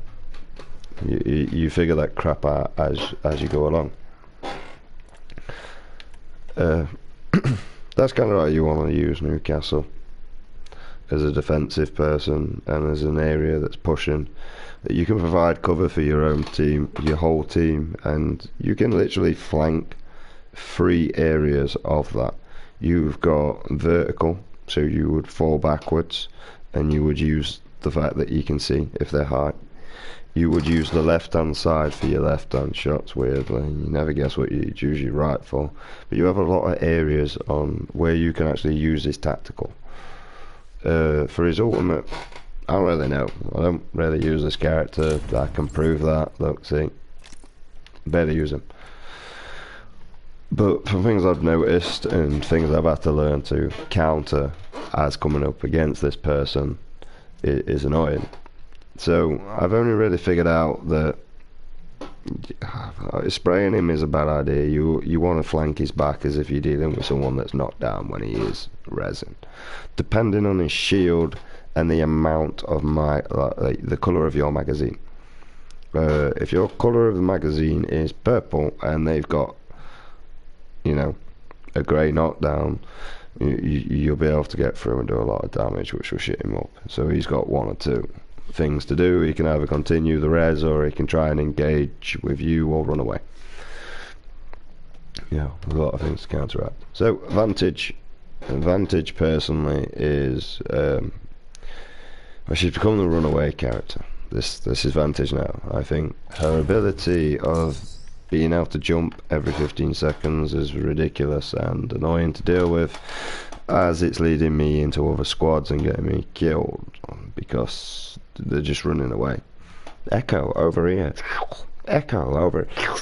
and just constantly fly into it. It's rather annoying, and I can't seem to hit them anymore. I don't get why. I used to be able to shoot her, and now I can't. Maybe they sped her up or something. A sniper sucks. I mean, to be honest, I mean it just reveals your position. How I like to use a sniper is I'll hide the sniper by cover, but I'll, you know, the main dot that I would aim at enemies to shoot them and actually hit the shot, I look that into a wall or something, and then I'll look on the outside of the scope and line the shot up. An echo I'll always have deployed to somewhere I can fall back if needed, unless I'm traversing through the map. And a passive, I mean, I let people know, but I kind of think it sucks, because you could tag one up, and it's like, that guy's got a purple shield, running with a full squad. Like, so, has the full squad got purple? And you're like, no, one's grey, one's blue, one's purple. And,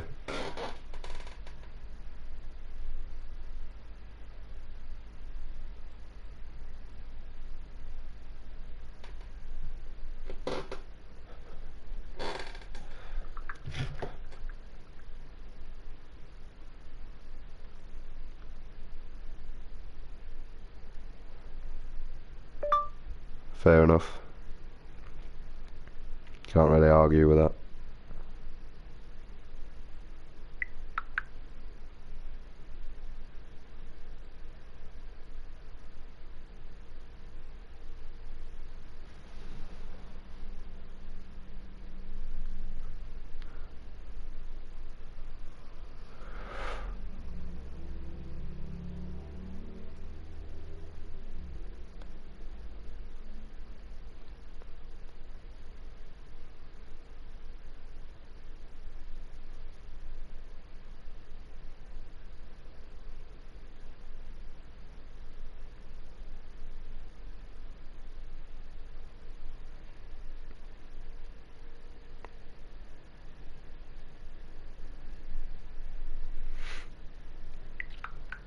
Madness. Yeah, so that's how I deal with it, because, you know, a sniper's stupid. Right, and to be honest, this kind of sucks. Catalyst is one or two, to be honest. I mean, these are more my personal values towards this character. So I have used this character, and I have used her for a sensitive time. Her ultimate ability is wow, it's pointless. Really, I mean, it honestly is.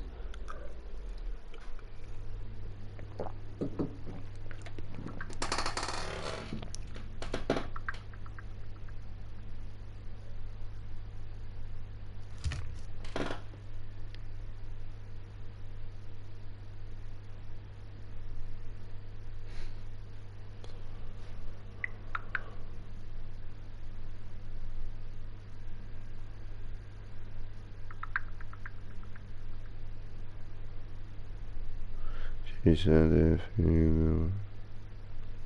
I'm going bold, mate.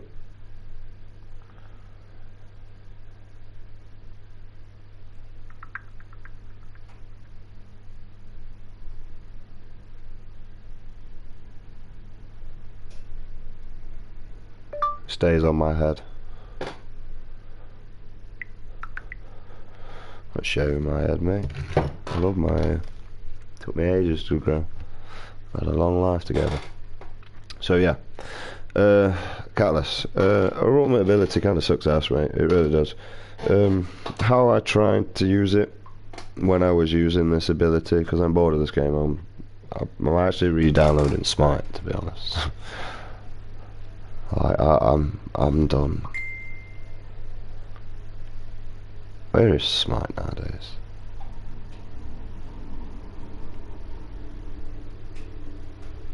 Smite will have a load of updates.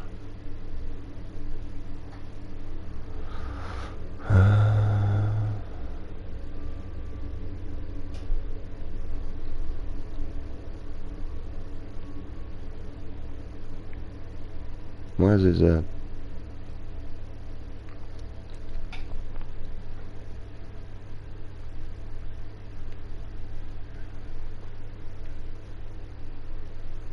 Oh, no, it's not a PlayStation Plus game because it's free. I need S's, you dumbass. Just 'cause I'm looking for a picture. They changed it. They changed it, haven't they? Fucking Smith.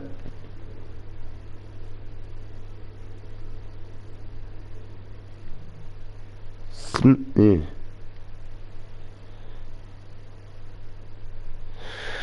It's not in PlayStation Plus.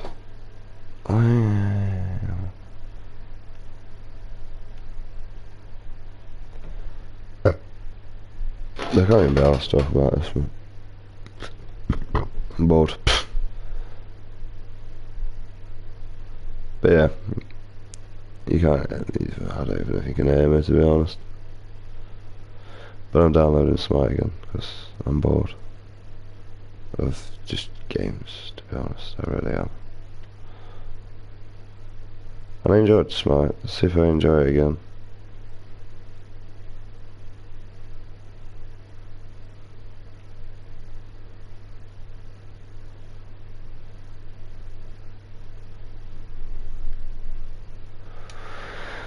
Where it is? Smite. It's gonna be a big game.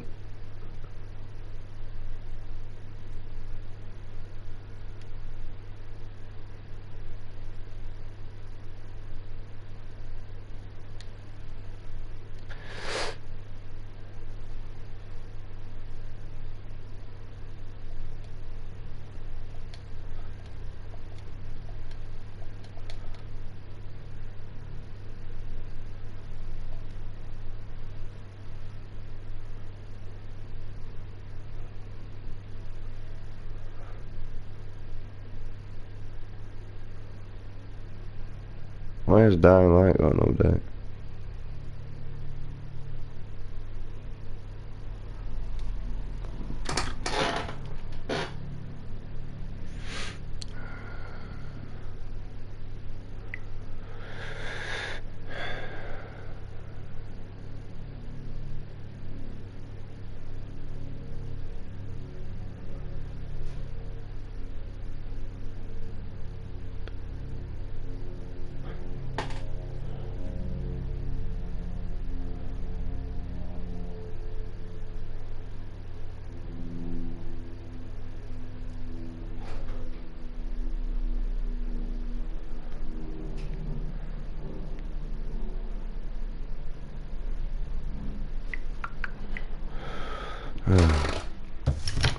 Wow. Be dead bit time.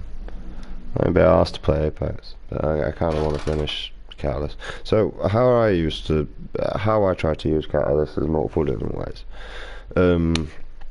So on Broken Moon, at the railway stations, there was fire. There's 6 locations. So what I would do is I would lock the bottom doors, and I would use my ink sacs to cover the top ground among 3 of the doors, and prioritize my aim at one door. Ultimate ability, I tried looking for 1v1s where I could cut off line from the team so they couldn't fall back and stuff like that. But I never had the opportunity to perform any of that because, well, it's just human centipede all the time. So, you know, I was trying to do something and I couldn't do it. You know, I tried throwing the ink sac at enemies. It just doesn't activate for a really long time. I mean, it's good if they accidentally jump backwards into it. That's quite funny. Other than that, that's a waste of time because you already know there's an enemy in front of you because you should be able to see the fuckers. If you're chucking ink sac at them, you should be able to know that they're there. So that didn't really work too well. It seemed pointless because they just kept moving position before it was granted time to activate. So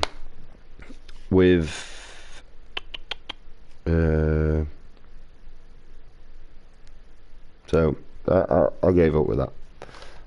I really did. I mean, I really should just say I use all the characters, to be honest, really, sure. That's what I should have done. Just like how I use the characters and how I think they should be played. Yeah. But yeah, you can't do that. I also used her to block line of cover for reses and stuff like that. To be honest, she wasn't my sort of character, and the only character that I generally enjoy playing as is Lobola, really. I don't want to talk to you, Mitch. Shaved your head. All I want to say. And you sent me a photo, and all. That's the worst thing about it. You can give me time to imagine. I just got boldness in my head, mate. Just boldness right there. And you send me an invite to cue ball. I'll finish this. So, blocking line of reses, blocking lines of path for enemies to be able to traverse, and stuff like that. Like, I didn't really enjoy Catalyst that much, although she is a good player, that character. So, but she seems more of she is a defensive character. Valk, no idea. My mate's got a million probably better tips. I don't really know. I mean, for me personally, I use the jets for evasion, maybe getting high ground if there's no there.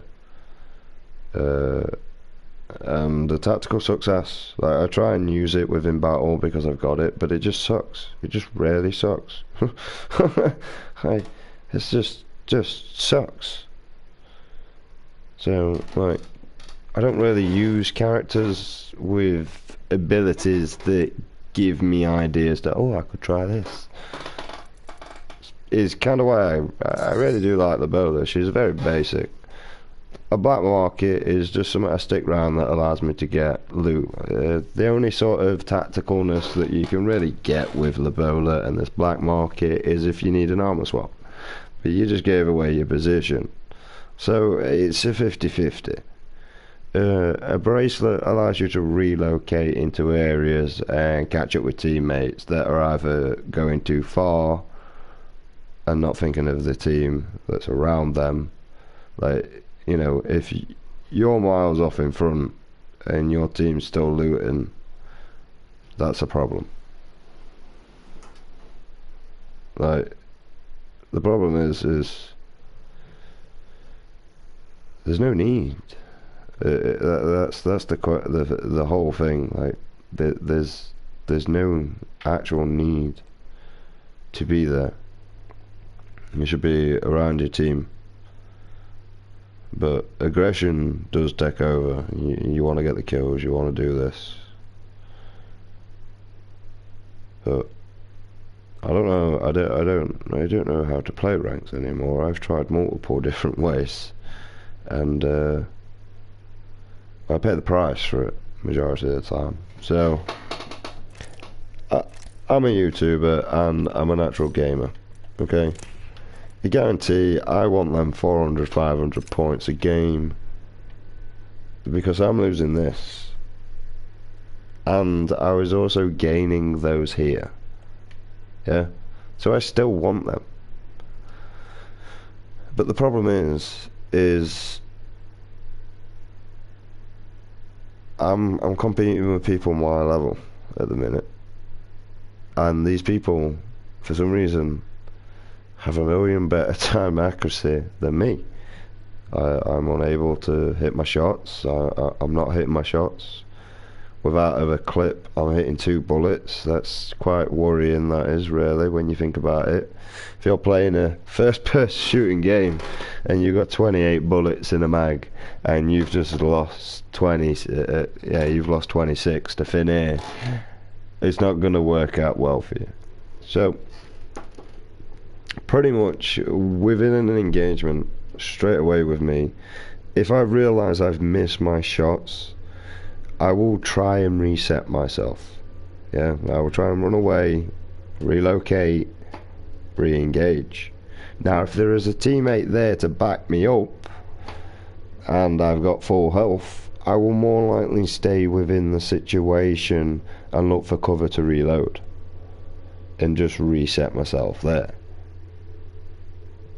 Right, depending on the situation and all, if I've missed my shots, he could have hit all his shots, I probably need to Phoenix kit, so I'm down for 17 seconds. I need 7 seconds to find a location and the time that it requires and the time to come back, so I need more time than I actually said. And depending on the circumstance, if I run out and there's another squad, panic sets in and I break away way too far. And I know this because of Lobola, but the plan is I'm out for 30 seconds. I already know this. I've got to relocate. I've got to move, and the bracelet can take me a little bit too far, but I'm trying to fling for the nearest cover I can see, or just get myself out of the situation because I need to reset. And by resetting, that means trying to reload my weapons while I'm healing at the same time, so I can go back into engagement. I don't mind not going back into engagement with a little bit of health missing, but I do like to have a shield bat on so that I can watch my health slowly feather down. If my health feathers down, I can deal with this and it's okay. But the problem is I go in with just a battery shield, and I've not healed at any point of my engagement of that being feathering down. Within my shield crack, I am down. And it's beginning to get frustrating within my game, because, right, this is knocking my confidence back within engagement. Just unable to hit my shots. Don't know really how to combat it. I really don't. Right. I've tried just to combat this. I mean, I'm getting something to eat. This is why I can't be asked to play. So I'm actually coming off. I just can't be asked. That's the thing. Like, it's just not the one today for me, mate. This is why I've not even made a party, because I knew I wasn't actually going into any sort of game.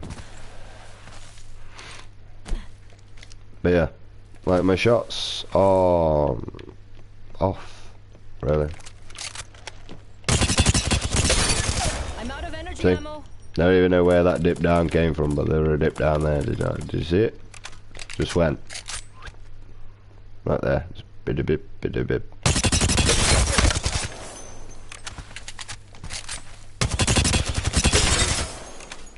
I get what that one.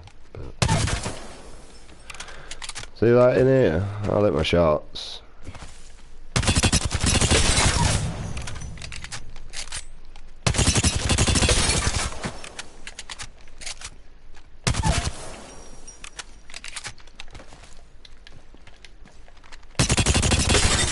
But I mean, it doesn't really seem to even matter, to be honest. Even against like the actual thing. But I hit my shots. But in game, my accuracy is just completely different. Like, it's just like that. It just doesn't. Like, that's me not trying to shoot. And that's what my game's like. Like that, bro. This is exactly what it's like. And I don't even get it. Like, the fact is I'm not trying to shoot that bot. Like, at all. I'm not trying to shoot it. I don't want to actually do any damage. Oh shit. I thought I was actually low ammo. Right. And that's what it's like, bro. But when I aim, I missed that. Not my bad. So I don't know what happens, like, here. And I don't like it. See the point? Look, because I'm trying to counter that. Right, I just don't get it. Because when I move, right, look, see, like, if I'm trying to track naturally, look, That's what's happening, because I'm trying to track like my movement myself. So I'm over here. But really, what I should be doing is just pulling down on my analog stick. That's really what I should be doing. Like, just not even moving, just pull down. See? And just allow the game to do it. Just pull down on you, shoot and pull down. Shoot and pull down. See? And I don't like it, because it just feels lazy. Right, even a flatline, mate. Just go up close, mate, shoot, pull down. I fucked up there. Look at that, shoot, pull down. See? Just do it all itself, mate. Yeah. There's no control, it's just doing it itself. This is pathetic. But then when I try and control, it just fucks up. Let's see, I'll try and control. See? See? I didn't even touch the controller.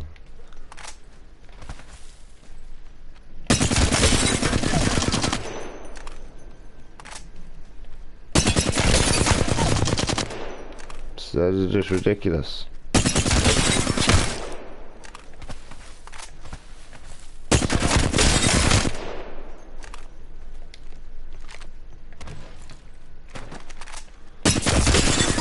Just killing bots now, mate, that's it. I'm kinda bored of this game now.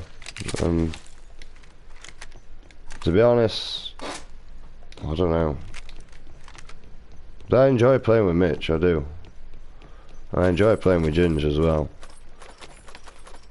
But other than for playing with Mitch and Ginge, I'm bored of this now. Like, and that's horrible and all, because Mitch has just got really good at this game as well. And my brain has just gone dead towards this game. Mainly because I hate, I just don't know. The problem is I gotta say, I hate this as well, right? So, I gotta go through all this. Yeah, I put PC difficulty on, I can turn that off, which does that. You know, but the problem is now it just feels really sluggish.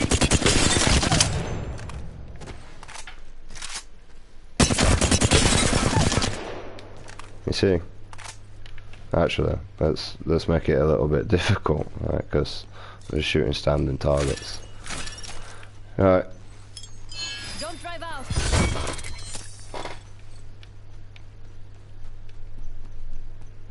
The problem is like I say, you've got all this to deal with.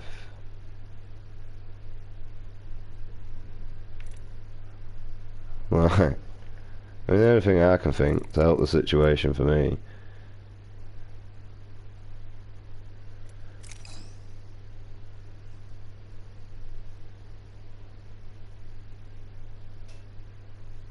maybe I'll just reset everything.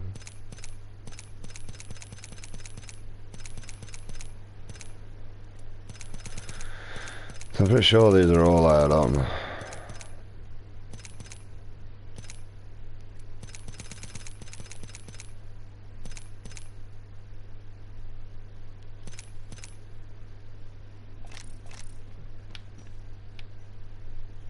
See that, it just doesn't feel very sensitivity.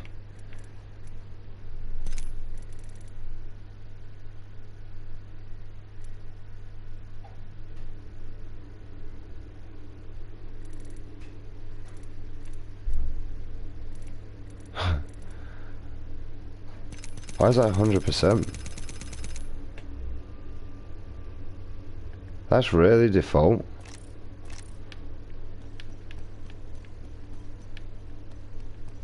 I don't know if I activate the bots or not. Oh, I don't like that, mate.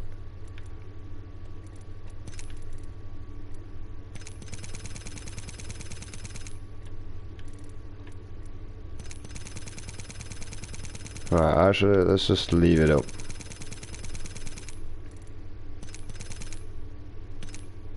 Just turn up. What do we gotta do? We got a 500.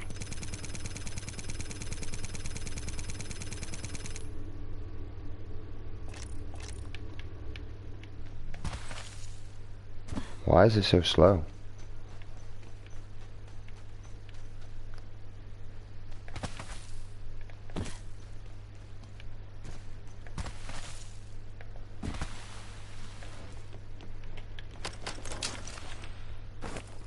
Just doesn't feel really real lifey.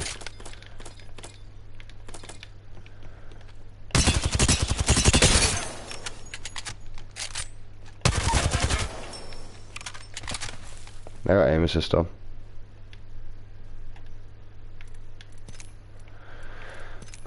I mean, I'm not keeping this on at all. I'm just showing you. Oh wow! What happened to the increased movement? I can actually move my controller. That's why it's. I just figured it out.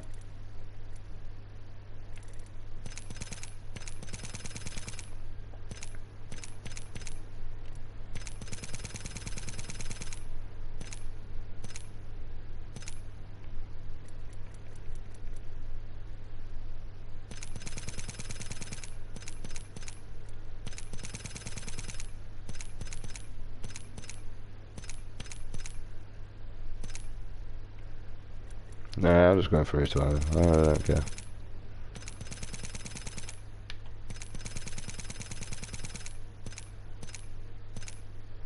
I mean, there's a reason why they got it down a bit, so.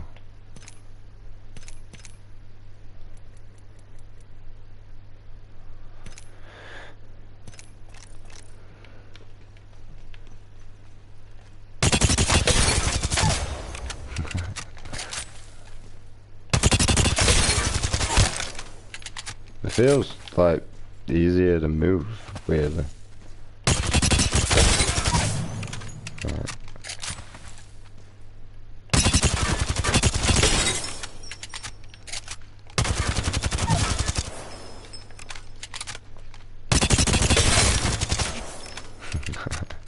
I don't know if this is my sensitivity though. I don't even know what my sensitivity is.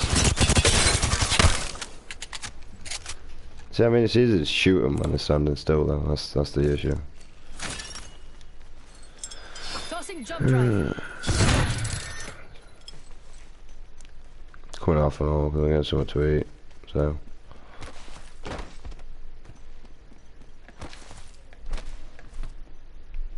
I mean, it doesn't really feel the same. It honestly does feel quicker.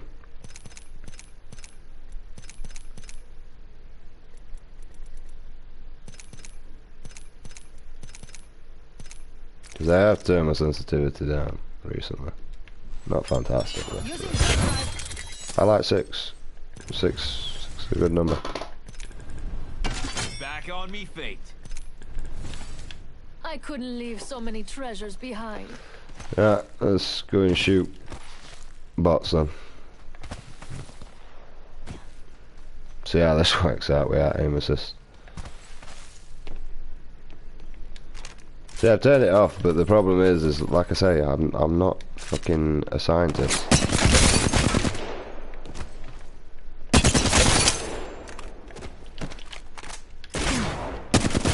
So like, I'm gonna have to work out all that shit.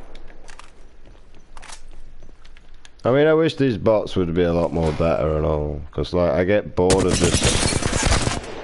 It gets boring. Like, in the firing range, I can come here and just engage. Like with these bots if I want, so on and so on. But you see, right?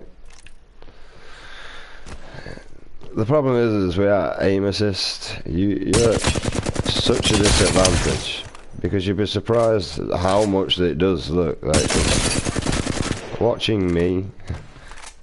Hang on, let's check. See, I'm just against bots. Yeah, bots are easy. Like, there's no discomfort. There's no nothing. I know that these are not doing anything. The fact is, they just give me a moving target to track. That's it. They shoot at me now and again, but see. Aha, I couldn't move it.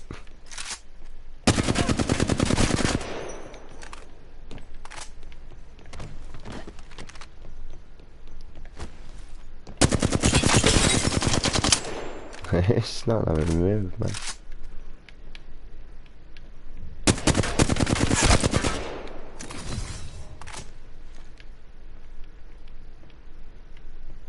That's it. I mean, personally, I don't think we should have aim assist, because if you didn't have aim assist, you'd miss a lot more of your shots. And I think that's how you'd make the game balanced. I could probably say that if most of the pros turn their aim assist off, they soon switch it back on, like me. Even PC. I mean, I actually like the PC version, to be honest. I think the PC version's that where it's at, man.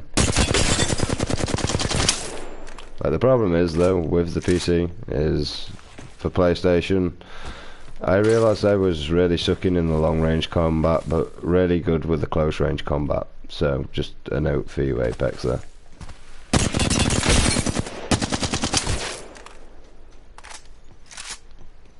So, and yeah, that's really it, mate. Like,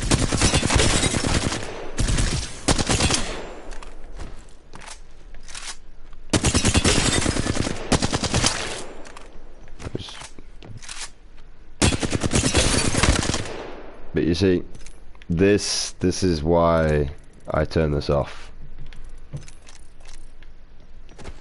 because I'm confused.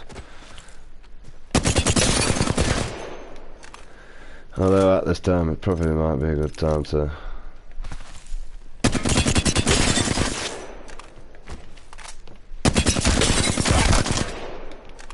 I've just been playing at sensitivity 5. I wonder why it took me a while to adjust.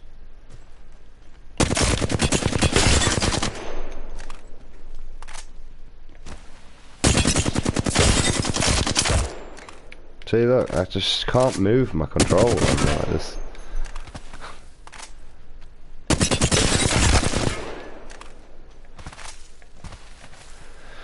Yeah, I don't know.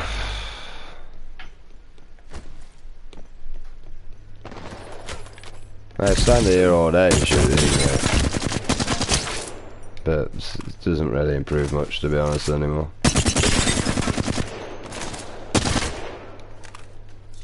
I don't like that. It's just too slow. How about that?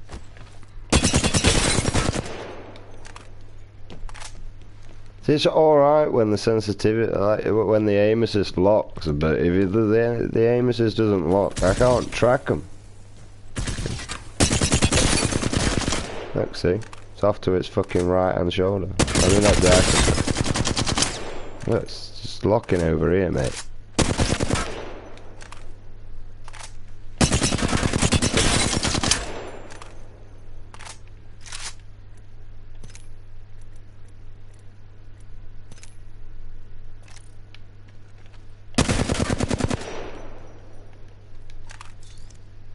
I mean, to be honest, that's what Mitch should play on, steady.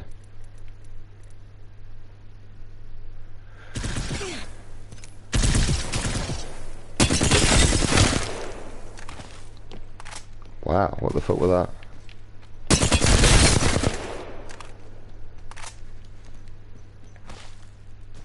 I don't even know what that's about, mate. Like,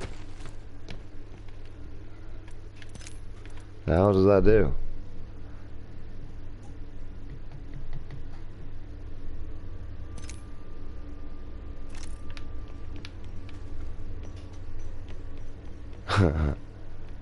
is that?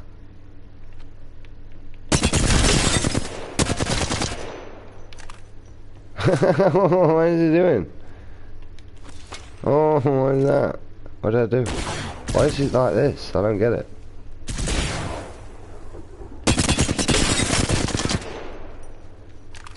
It's like a hack. Right. Oh, it's horrible.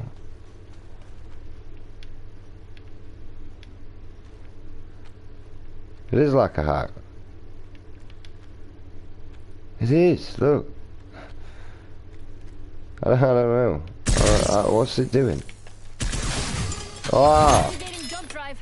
What is that? Harvest. That's not whatever you fucking... You said?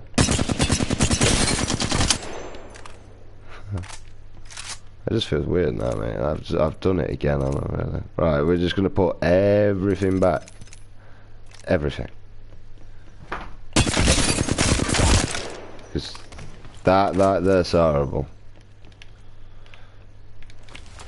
I'm starving, man. And I'm just sat playing this game like a fucking retard. I'm out of heavy ammo. Right. I'm off to kill myself. Not literally, but better than doing everything.